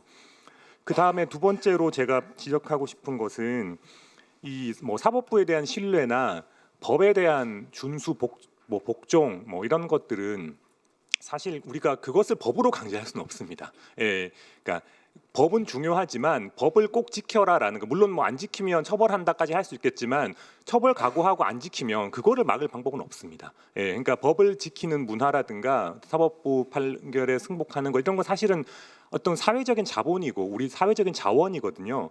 그러니까 그냥 우리 사회가 소중하게 여기고 가꾸어 나가야 될 그런 문화인데 최근에 어떤 정치적인 목적에 의해서 이 부분이 굉장히 많이 훼손됐다라는 인상을 받습니다. 가령 뭐 대통령 측이나 여당 측에서 뭐 불법 영장, 뭐 불법 체포, 뭐 그런 거 하고 뭐 시민이 오히려 그러니까 그 영장 집행 과정에서 오히려 그 경찰관들을 체포할 수 있다라든지 경호처나 어떤 탄핵 반대하는 시민들이 그런 식의 주장들이 난무하면서 이런 그러니까 사회적인 어떤 자본 제가 아까 설명드린 그런 법에 대한 복종 문화라든가 존중 문화 이런 것들이 너무 많이 훼손되어 있다고 생각을 하는데 그 자체로 인해서 어떤 자신의 위법 행위를 정당화하려는 어떤 심리적인 명분이나 근거로 제공된 것이 아닌가 이런 이번에 그 법원에 침탈한 사람들에게 그런 식으로 작동한 게 아닌가. 라는 좀 우려를 하게 됩니다. 사실 이런 문화나 이런 것들은 훼손하는 건 한순간이지만요. 다시 쌓아가는 것은 굉장히 오랜 노력과 시간이 걸립니다. 그렇기 때문에 제가 볼 때 이번 뭐 만약에 관련자들 처벌받고 뭐 만약에 응당한 법적인 어떤 처벌이 이루어진다 하더라도 우리가 이 문화를 다시 회복하는 데는 앞으로 굉장한 노력과 시간이 걸릴 거라고 생각을 합니다. 우리가 좀 더 이 부분에서 좀 관심을 가지고 대응해야 될 문제라고 생각을 하고요. 마지막으로 제가 말씀드리고 싶은 거는 그 앞으로는 앞으로 문제는 전 탄핵 심판이라고 생각을 합니다. 가령 일반 법은요. 국가가 규정해서 시민들에게 국민들에게 관철하는 것이기 때문에 가령 국민들이 그걸 거부해도 공권력의 주체인 국가는 강제할 수 있습니다. 가령 영장 같은 거 할 수 있죠. 왜냐하면 국가기관이기 때문에 공권력의 주체이기 때문에. 하지만 헌법은 반대로 국민이 만들어서 국가에 적용하는 법입니다. 그렇기 때문에 헌법은 국가가 이거를 안 따르고자 해버리면 사실 방법이 없습니다. 그렇기 때문에 역사적으로 헌법이 잘 준수된 국가의 사례는 많지 않습니다. 최근의 일이고요. 헌법을 잘 준수하는 문화가 성립한 거는 따라서 이 헌법 재판이라는 게 설령 물론 헌법 재판을 통해서 많은 헌법 준수 문화가 공고가 됐지만 헌법 재판이 나더라도 그거를 뭐 따르지 않겠다고 해버리면 사실 마땅한 방법은 없습니다. 하지만 지금까지 우리나라는 87년 이후로 헌법재판소의 어떤 결정 또는 헌법의 문화 이런 것들을 그나마 존중하고 복종하고 승복하는 문화가 우리나라에는 있었던 것이죠. 근데 저는 이 부분도 이제 지금까지 법원의 판결에 대해서 가해졌던 그런 공세라든가 부당한 논리가 이제 앞으로는 헌법재판소를 향할 것이라는 예상을 하고요. 그렇게 되었을 때 이후에 헌법재판소가 결정을 내렸을 때 그것이 어느 정도로 이런 어떤 위험, 이번에 본 어떤 서부지방법원 사태와 멀리 안전하게 관철될 수 있을지에 대한 걱정이 있습니다. 가령 최근에 나온 비판들만 해도 너무 재판이 빠르다 뭐 이런 것도 있고요. 그다음에 뭐 쟁점 정리가 과도하다라는 그런 것도 있는데 가령 비교해 보면 노무현 대통령 사건 같은 경우는 소추 이후로 1회 변론까지 18일 걸렸고 박근혜 대통령 사건 25일 걸렸지만 이번 사건은 31일 걸렸습니다. 사실 가장 늦게 1회 변론이 시작됐고요. 그다음에 주 2회 변론 원칙을 하고 있는데 이거는 노무현 대통령 사건하고 박 대통령 사건하고 똑같습니다. 똑같이 뭐 다른 게 없고요. 오히려 박 대통령 사건에서는 필요하면 주 3회 변론도 했었습니다.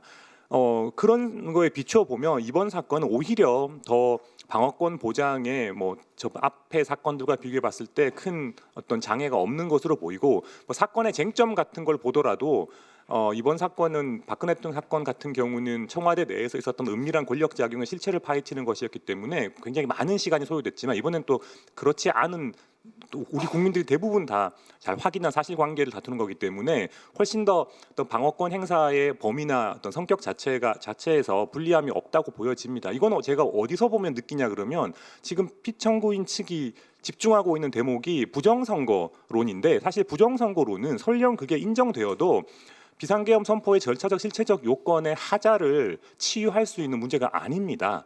그러니까 그게 받아들여져도 유효하게 소송적으로 의미를 가질 수 없는 쟁점인데 거기에 지금 매몰되어 있는 모습은 지금 방어권을 행사할 수 없는 게 너무 일정이 바쁘거나 그래서가 아니라 적당한 논리가 지금 충분하지 않기 때문에 그런 부분에 집중하고 있는 게 아닌가라는 그런 의심도 드는 상황입니다. 그렇기 때문에 앞으로 어떤 재판 절차에 대한 또 부당한 논리나 이런 것들이 많이 나올 것 같습니다. 정치권이나 가령 뭐 여러 부분, 그 부분에 대해서 방금 우리 앞에 토론자께서 말씀하셨듯이 이걸 그냥 반반으로 보도하거나 그냥 그렇게 할 게 아니라 정말 그게 타당한 주장인지를 좀 더 검증하고 국민들에게 정말 더 적합한 정확한 정보를 전달할 필요가 있다라고 생각을 합니다. 그런 면에서 앞으로 그런 작업이 좀 더 우리가 충실하게 함으로써 지금 재판에 대한 어떤 존중이라든가 지금 이루어지고 있는 내용에 대해서 좀 더 국민들에게 좀 정확히 전달되었으면 하는 생각이 있습니다. 마지막으로 그 헌법재판소도 그냥 이제 예전에 헌법재판소는 원래 판결로 말한다라고 해서 뭐 다른 어떤 부분에 대해서는 거의 언급하지 않았는데 만약에 본인들의 어떤 재판 절차 진행이나 이런 거에 대한 너무나 좀 부당하고 사리에 맞지 않는 어떤 얘기들이 나오면 좀 단호하게 반박을 한다거나 좀 경고를 한다는 어떤 그런 대응이 필요하지 않을까 생각이 되고요.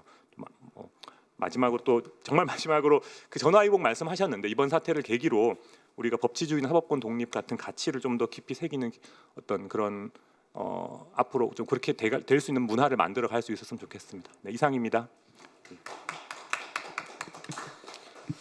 네, 감사합니다. 그 중간에 이제 우리 법조인의 역할 부분에 대해서 우리 주재 발표자도 말씀을 하셨고, 한데 우리가 이제 그 법조인은 의뢰인의 편에 서서 의뢰인의 이익을 위하여 이제 법리적으로 여러 가지 변론을 펼칠 수가 있는데 이제 이번에 이제 정도를 너무 넘어서 버린 것들이 여러 가지가 있죠.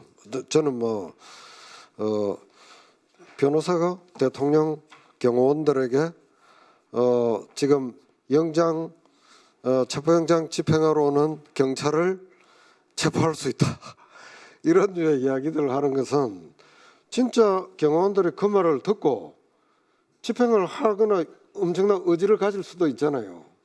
그렇게 되면 그에 대해서 변호사가 교사 방조죄의 책임을 면할 수 없는 그런 단계 위험한 수위까지 올라가는 이런 것들은 이제 그냥 보면 변호사 법조인이 아니고 정치인의 역할이다라고 하는데 그것도 이제 변호사라는 이름으로 계속 알려지고 되기 때문에 그 부분에 대해서는 아까 뭐 변협 차원에서 했던 징계 절차 같은 것도 정식으로 가동될 필요가 있다.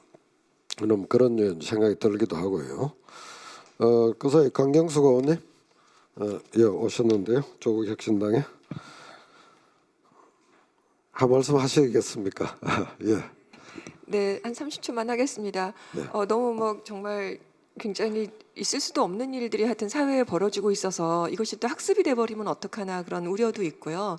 저도 좀 깊이 있게 알고 싶어서 왔는데 또 소개 시간 주셔서 감사드리고 여기 워낙 굉장히 탄탄한 분들이 오셔서 네, 오늘 논의들이 이렇게 너무 아깝네요. 많은 분들이 좀 듣고 같이 공유하고 확산했으면 좋겠습니다. 고맙습니다. 예, 감사합니다. 예, 다음에는 민주사회를 위한 변호사 모임의 최석군 상근 변호사네요. 예, 말씀해 주십시오. 예, 안녕하세요. 소개받은 최석군 변호사입니다. 저는 그 민변에서 집회 시위 인권 침해 감시단 간사를 맡아가지고 한 1년 반 정도 계속 꾸준히 집회에 나가고 있는 상황입니다. 집회 시위 인권 침해 감시단은 그 집회 현장에서 벌어지고 있는 인권 침해나 이런 부분들에 대해서 저희들이 대응하고 뭐 평화로운 집회 아니면 뭐 헌법의 집회 시위 권리에 걸맞는 집회가 진행되도록 뭐 영향을 미치기 위해 노력을 하고 있고요. 뭐 최근에는 이제 노란 조끼들이 많이 그 집회 시위에서 현장에서 보여지고 있어서 회자되기도 하고 있습니다. 이 사건에 대해서 뭐 당연히 모두들 놀라셨듯이 저희도 많이 놀랐고요. 그 이후의 상황들이나 아니면 그 동안의 집회 부분에 대해서 경찰의 대응들에 대해서 조금 이야기를 하고 싶습니다. 이 사건 이후에 권성동 대표가 경찰이 먼저 도발하고 있다 뭐 이런 표현을 쓴 것으로 알고 있는데요.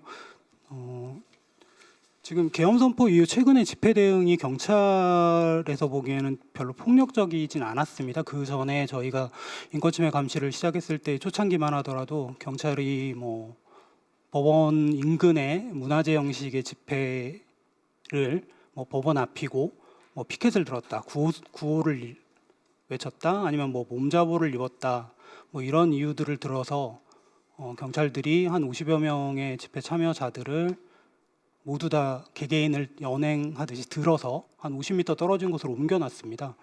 사실 그 당시에 이제 저도 변호인 인권침해 감시를 하러 갔지만 저도 들려서 50m 정도 옮겨져서 던져졌는데 사실은 아무런 실효성 없는 행위임에도 불구하고 무자비한 탄압에 가까운 행위를 했었고 이러한 기조들은 사실 계엄 전까지도 계속 보여지고 있었습니다. 근데 이제 계엄 이후에는 원체 시민들의 그 참여가 높고 너무나도 민주적 정당성이 없는 그 전제가 있었기 때문에 경찰들도 사실 그렇게 폭력적으로 대응하지는 않았는데요. 근데 이런 부분에 대해서 또 신문 기사를 보면 그 20일 한국일보 기사입니다. 보면 경찰들이 당일에 진압복과 헬멧 등 보호 장비를 착용하지 않은 상태였다. 시위대에게 위압감을 줄 수 있다는 이유였다. 지난 11월 민주노총의 대규모 서울 도심 집회가 계기가 됐다. 당시 과잉 진압 논란이 일자 양경수 민주노총 위원장과 야당 의원들이 경찰에게 사과를 요구했다. 뭐 이런 식으로 이제 또 보도를 했습니다. 근데 이러한 보도가 지금 아까 그 토론자님께서도 말씀하셨듯이 매우 기계적 중립을 지키고 있는 보도라고 생각이 되고요. 민주노총 집회를 여기에다가 이렇게 양비론적으로 대응을 시키는 것이 적절한지 좀 의문이 있고요. 그 후에 이제 향후 경찰 대응에 대해서는 또 이런 얘기가 나왔습니다. 경찰이 과격 시위에 대응하기 위한 차원으로 체류액과 삼당봉 사용을 검토하고 있는 것으로 MBN 취재 결과 확인했다. 네. 현재 상황으로는 서부지법 습격과 같은 폭력 시위에 대응하기 어려운 게 사실이라며 이같이 밝혔다라고 하고요. 또 양경수 민주노총 위원장의 그 트위터 내용도 조금 논란이 됐는데요. 저들의 폭력은 경찰이 자초한 일이다. 극우 집회에 대해 그동안 너무나도 너그러운 경찰이었고 무슨 짓을 해도 어르신 살살하세요 수준으로 대응하고 말았다. 현장 연행이든 후속 소환이든 또 없었다. 그러니 경찰이 우습고 막무가내다. 민주노총이 하듯이만 해라. 뭐 이런 내용입니다. 사실 뭐 이 포스트에 대해서는 좀 논란의 여지가 있는 것은 사실입니다. 과연 그 평화로운 집회에 대해서 집회의 권리를 보장해 줘야 할 것을 주장해야 할 사람들이 뭐 과격한 대응을 하는 것을 주문하는 것처럼 비춰질 수도 있는 표현이고 이런 식으로 서로 양쪽에서 서로의 상대방들을 지적하면서 점점 과격한 대응을 주문하게 되면 더욱 집회 시위의 자유가 침해되지 않을까 뭐 이런 우려가 생기는 것도 사실인데요. 근데 이런 부분들에 대해서 그 법학을 하는 사람들이 해야 할 일들이 과연 이 주장들이 정당한 것인지 얼마나 옳고 그름에서 적절한 주장들인지 과연 민주노총의 집회를 강경 진압하지 못했듯이 이번 법원 앞에서의 폭동도 진압하지 못한 것이 어쩔 수 없는 흐름이었던 것인지 이런 것들을 구별해낼 필요가 있을 것 같습니다. 그래서 이제 기존의 집회는 어떤 식으로 진행되고 있었냐면 지금은 사전 신고를 하고 있습니다. 사전 신고를 하게 되면 경찰이 이것들을 보고 제한 통고랑 금지 통고를 내리죠. 그러면 제한 통고랑 금지 통고에 대해서 저희나 뭐 변호사들이 처분에 대해서 집행정지 신청을 하고 그 집행정지 신청이 인용이 되면 신고한 대로 내용대로 진행이 되고요.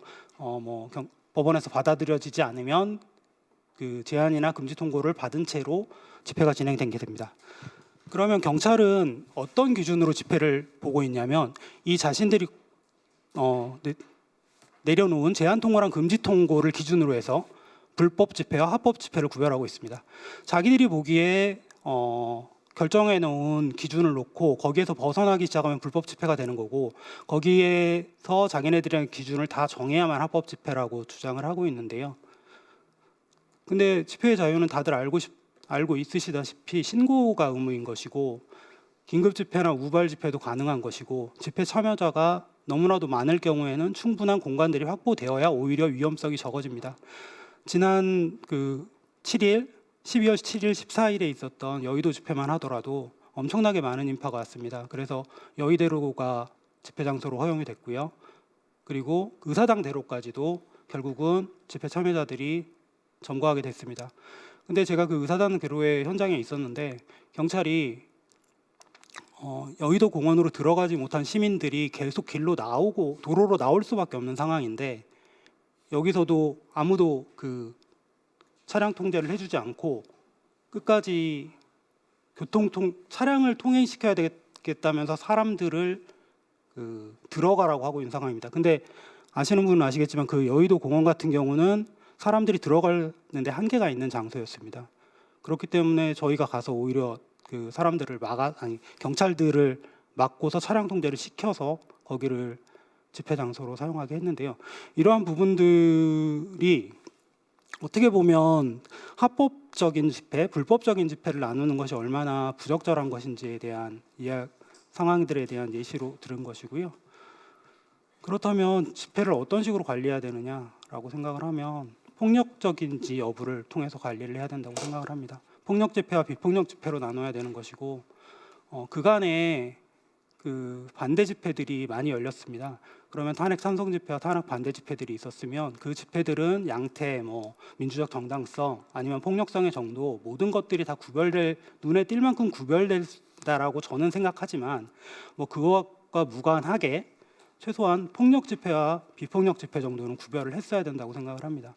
반대 집회 사람들이 찬성 집회 쪽으로 계속 넘어와서 폭력을 시도하고 욕설을 하고 이런 경우들이 생기면 경찰들이 충분히 그 집회 중재를 하고 그렇게 하지 못하도록 제지를 하고 해야 됨에도 불구하고, 아니 둘 다 집회니까, 둘 다 신고된 집회니까 우리는 어쩔 수 없다라는 식으로 반기를 했었고, 그런 반기 속에서 오히려 탄핵 반대하는 할아버지들이 깃발 들고 찬성 집회 쪽으로 왔다가 폭력 사태가 일어나서 상처를 입기도 하고 이런 일들이 왕왕 있었습니다. 이런 부분들에 대해서 경찰에 계속 시정을 요구했지만 경찰이 아무런 행위를 하지 않았고, 이런 부분들이 결국은 서부지방 법원에서도 일어난 일이라고 생각을 합니다.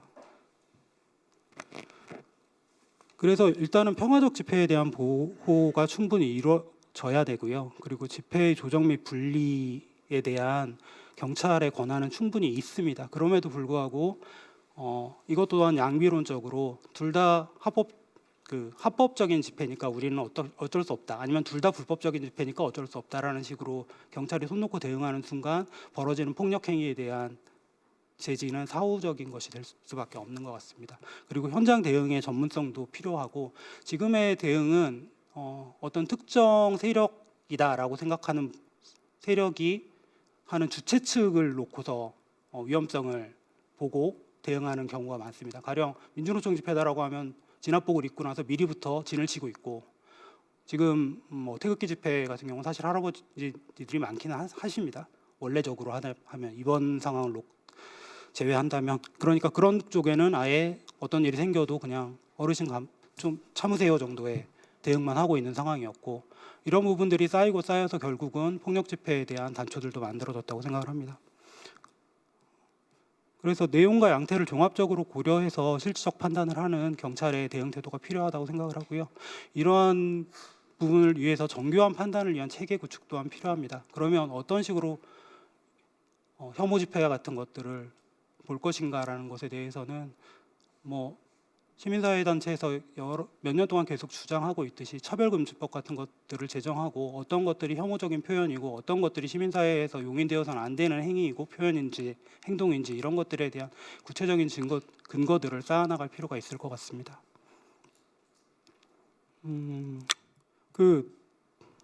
지금 상황에서 앞에 많은 토론자분들께서도 말씀해 주셨듯이 법률가의 역할이 매우 중요하다고 생각합니다.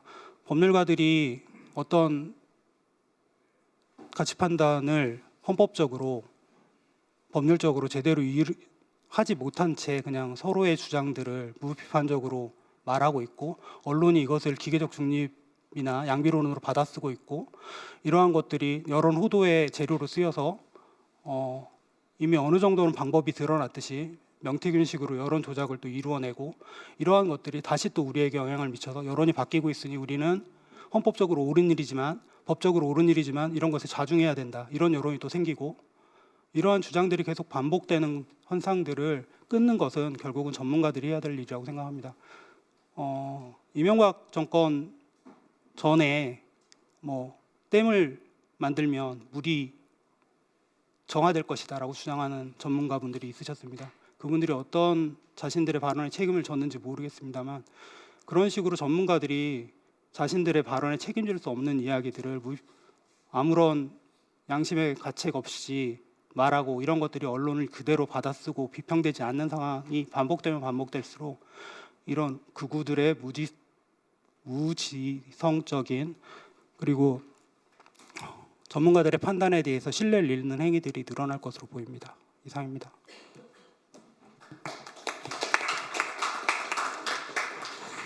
예, 감사합니다. 우리 합법 불법이라고 하는 그 기준점뿐만 아니라 이제 폭력 비폭력이라고 하는 기준점을 가지고 경찰의 역할이 평화적이고 비폭력적인 집회 시위가 이루어질 수 있도록 어떤 관리하고 조정해야 될 역할은 확실한 것 같고, 우리가 그 최근에 정말 몇십만 명이 모이는 집회 시위가 많았잖아요. 많은데 놀라운 것은 그 과정에서 폭력, 과격, 탈취, 파괴 이런 것들이 없는 전통을 쭉 축적해 나가고 있었던, 굉장히 전 세계적으로 아주 굉장히 놀라운 역사를 만들어 나가고 있었는데, 이번에 하나 이제 위기 상황이 만들어졌고, 근데 이제 그것이 더 악화되지 않고, 우리가 여러 가지 표현의 자유라고 하는 것은 민주국가의 아주 기본적인 것이고, 그렇지만 그 과정 속에서 비폭력과 평화적인 방향으로의 어떤 성화시키기 위한 주제들이 지금 우리가 지금 다뤄야 될 굉장히 중요한 주제로 또 올랐다라고 하는 것을 확인하면서 앞으로 더욱더 세심한 노력이 필요하다고 생각합니다. 예, 다음에 우리 김광현 국회 입법조사처 입법조사관께서 토론해 주시겠습니다. 이미 시간이 많이 흘러서 사실 저는 제가 작성한 글은 이미 자료집에 들어가 있거든요. 그래서 그 내용은 사실 자료집을 많이 확인을 해주시면 될 것 같습니다. 제가 그냥 드리고 싶은 말씀들 하고, 그다음 이제 좀 요거 정도는 볼 필요가 있겠다 싶은 거 몇 가지를 말씀드릴 건데요. 먼저 이번 새벽에 1월 19일 새벽에 일어난 사태는 정말로 있어서는 안 될 일이고요. 그 법치주의와 적법 절차 당연히 존중돼야 되고, 폭력이 문제 대안이 될 수 없다는 점을 분명히 해두고 싶습니다. 그리고 법원에서 그럼에도 불구하고 다음 날 그대로 이제 정상적으로 직무를 보시고, 심지어 그 시위대에 있었던 사람들 몇 명을 원칙에 따라서 구속영장이 기각되기도 하는 등 의연한 모습을 보여주신 점은 정말로 높게 평가를 하고 싶습니다. 사실 저는 제가 30대이고 지금 이번에 난동 사태가 일어났던 거에서 잘못된 선택을 하신 분들이 대부분 20, 30대가 많다고 하죠.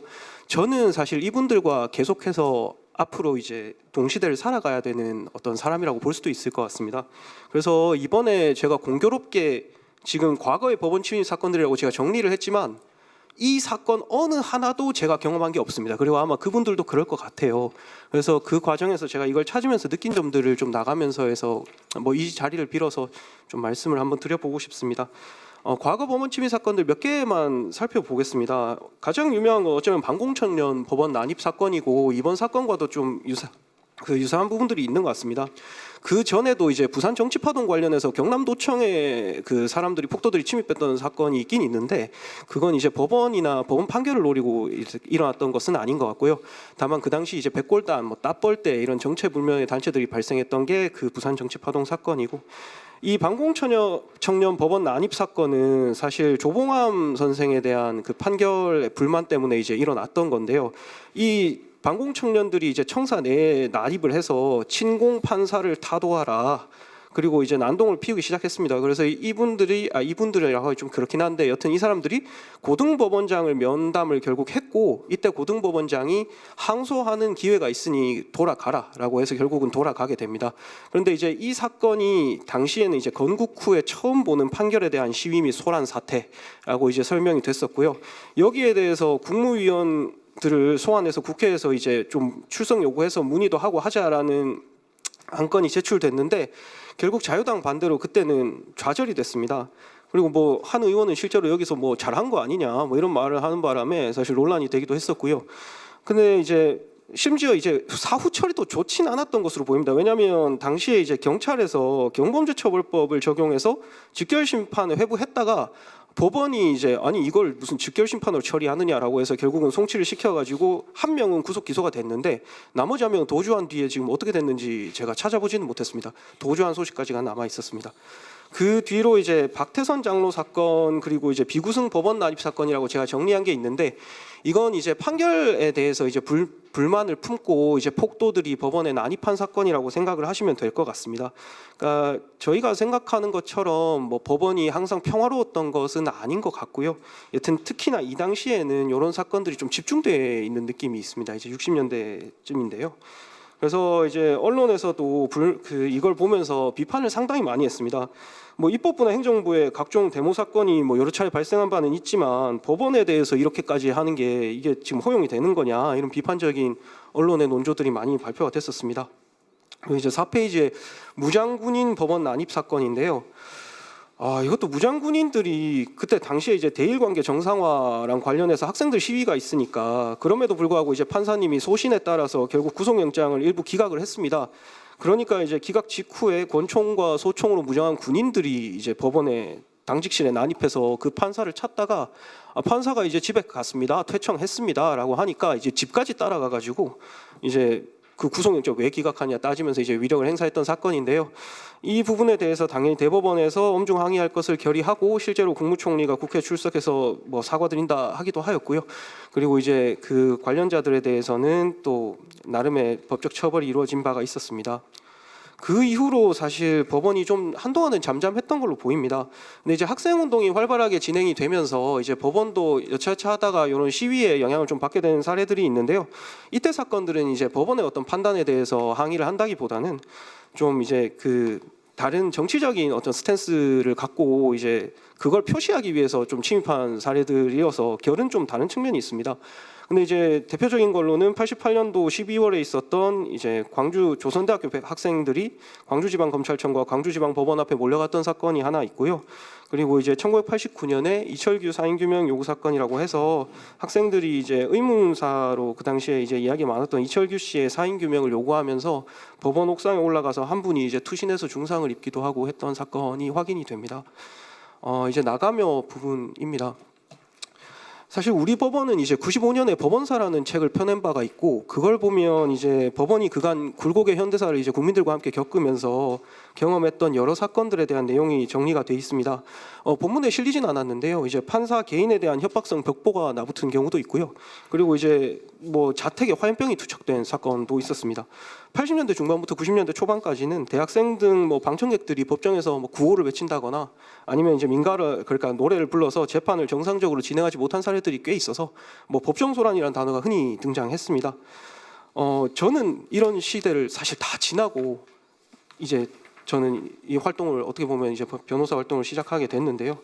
그러니까 뭐 저희 세대 저를 포함한 이제 저희 또 저 밑에 세대한테 사실 법원의 평화나 아니면은 뭐 법정에서의 존중, 뭐 법원 존중 이런 것들은 뭐 사실 당연한 감이 있습니다. 당연하게 생각을 하는데 어떻게 보면은 그런 시대가 다 지나가서 지금과 같은 시기가 왔다는 걸 좀 말씀을 드리고 싶고요. 그 법원 존중이나 법정에서의 평화라는 게 사실 그렇게 쉽게만 얻어진 건 아니었던 것 같다는 생각을 이번에 조사를 하면서 좀 하게 됐습니다. 뭐 과거에서부터 현재까지 공통적으로 사실 법원에 대한 공격에 모든 사람들이 경각심을 크게 갖고 있는 걸 확인할 수 있고요. 이게 이제 법원에 대한 공격 자체가 이제 법치주의 자체에 대한 공격을 뜻하기 때문으로 생각을 합니다. 우리가 당연하게 누리고 있는 것들이 사실 여러 과정을 거치면서 얻어진 소중한 것들이라는 거를 이번에 좀 잘못된 선택을 하신 분들도 좀 알아주셨으면 하는 마음이 있습니다. 다시는 이번과 같은 일이 반복되지 않길 바라면서 글을 맺습니다. 감사합니다. 네, 감사합니다. 이 법원사에 상당히 나와 있긴 하지만 우리 김광현 그 입법조사관님이 몽땅 다 찾아냈네요. 이제 법원을 각종 뭐 공격하고 난입한 것을 다 찾아내서 궁금증을 확실하게 해소를 시켜줬고, 아마 이제 이걸 통해서 보니까 마치 네가 그때 민주주의는 시민의 피를 먹고 자라고 이 말인데 그 다음 말이 있어요. 시민의 칼로 지켜진다 이런 말이 있습니다. 그래서 피를 먹고 만들어지지만 그냥 공짜로 지켜지는 것은 아니다. 그래서 경각심을 가지고 시민이 무슨 칼을 들고 방어를 해야 된다는 건 아니지만 그만한 각오로 하나하나의 민주적인 제도가 제 역할을 할 수 있도록 지켜가야 된다는 것이 있고, 저희들 그 한국법학교수회에서는 월요일 밤부터 이제 성명서를 돌리기 시작해가지고 지금까지 221명의 교수들이 좀 성명서에 성명을 한 것으로 돼서 아마 오늘 중으로 최종 발표가 날 것으로 생각합니다. 우리 공동주최자인 차규건 의원님 아까 약속 때문에 중간에 이탈도 못하고 계시는데 종합적으로 말씀해 주시죠. 네. 예, 공동 주최한 조경신은 차규건입니다. 저는 영화 그 신과 함께라는 영화를 재밌게 본 적이 있는데 거기에 보면은 그 상당히 비현실적인 주제를 다뤘는데 그 당시에 그 화살촉이라는 영화 캐릭터에 대해서 상당히 그 소름이 돋았던 그런 기억이 있습니다. 근데 이번 정말 상상도 할 수 없는 법원 난입 폭동 사태를 보면서 그 영화 속의 그 화살촉이 상상 속에만 존재하는 것이 아니구나. 우리가 같이 호흡하고 있는 이 땅에도 지금 이 시점에 그런 화살촉들이 존재하고 있지 않는가. 그래서 실제로 법원 난입 폭동을 한 그 사람들에 대한 엄정한 처벌도 처벌이지만 그런 사람들을 난입 폭동하게 부추긴 이 사람들에 대한 더 엄정한 근본적이고 정말 철저한 조사와 수사, 처벌이 반드시 필요하다. 그렇지 않으면은 이런 사태가 언제 또 다시 발생하더라도 이상하지 않을 수가 있다라는 큰 좀 우려를 가지고 있습니다. 그래서 오늘 우리 오기영 의원님께서 주도로 이제 그 하셔서 박기성 의원님과 함께 이 공동 토론회를 개최를 하게 됐는데요. 발제하신 그 한 교수님과 토론해 주신 여러분들 의견 잘 들었습니다. 이번 위기 상황을 민주주의 적들의 민주주의 침탈에 대한 이 위기 상황을 저희 사회가 아주 엄중하게 인식을 하고 함께 근본적인 대책을 함께 지혜를 모아서 헤쳐 나갔으면 좋겠습니다. 예, 감사합니다. 네, 감사합니다. 우리 발제자 한상훈 교수님 여기까지 쭉 토론 듣고 뭐 하실 말씀 있으면 좀 추가해 주십시오. 네, 뭐 여러 가지 부족한 발표였는데 아무튼 우리 토론자께서 여러 가지 더 훌륭한 그런 말씀들을 많이 해주셨고 또 오늘 주최해 주시는 우리 민주당과 조국혁신당 의원들께도 감사드리고요. 뭐 대부분은 뭐 저에게 직접 질문을 하신 거는 뭐 없으신 것 같아서 다행스럽기도 하고 좀 섭섭하기도 하고 한데 한 가지만 그러니까 제가 아까 이제 뭐 말씀드릴 때 좀 빠뜨린 게 있어서 뭐 마지막 뭐 코멘트를 하라고 하시니까 그 이제 그 비상계엄 선포가 대통령의 고유 권한이다 이런 얘기를 또 자꾸 하는 것 같아요.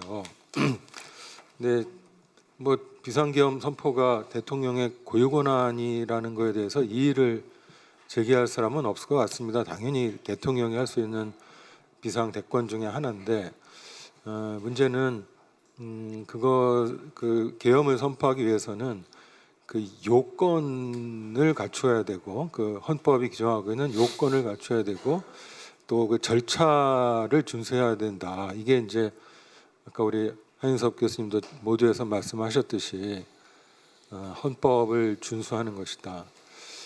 또 미국의 그 트럼프 대통령이 그 또 선서하는 거 어제 텔레비전을 보니까 미국의 헌법을 그 대통령은 보존하고 뭐 프리저브하고 또 보호 프로텍트하고 또 디펜드 방어하고 뭐 이런다 이렇게 하던데 뭐 우리나라도 뭐 유사한 그 조문이 있습니다만 근데 그러한 그 요건과 절차를 갖추지 않은 상태에서 하는 비상계엄 선포는 그거는 합헌적이지도 않고 적법하지도 않은 위헌 위법인데 우리 법학에서는 그 동기나 목적뿐만이 아니고 그 수단과 절차를 다 갖추어야지 그것이 적법한 어떤 그 권한의 행사가 된다라는 것을 뭐 다 많이 얘기를 하고 있습니다. 그래서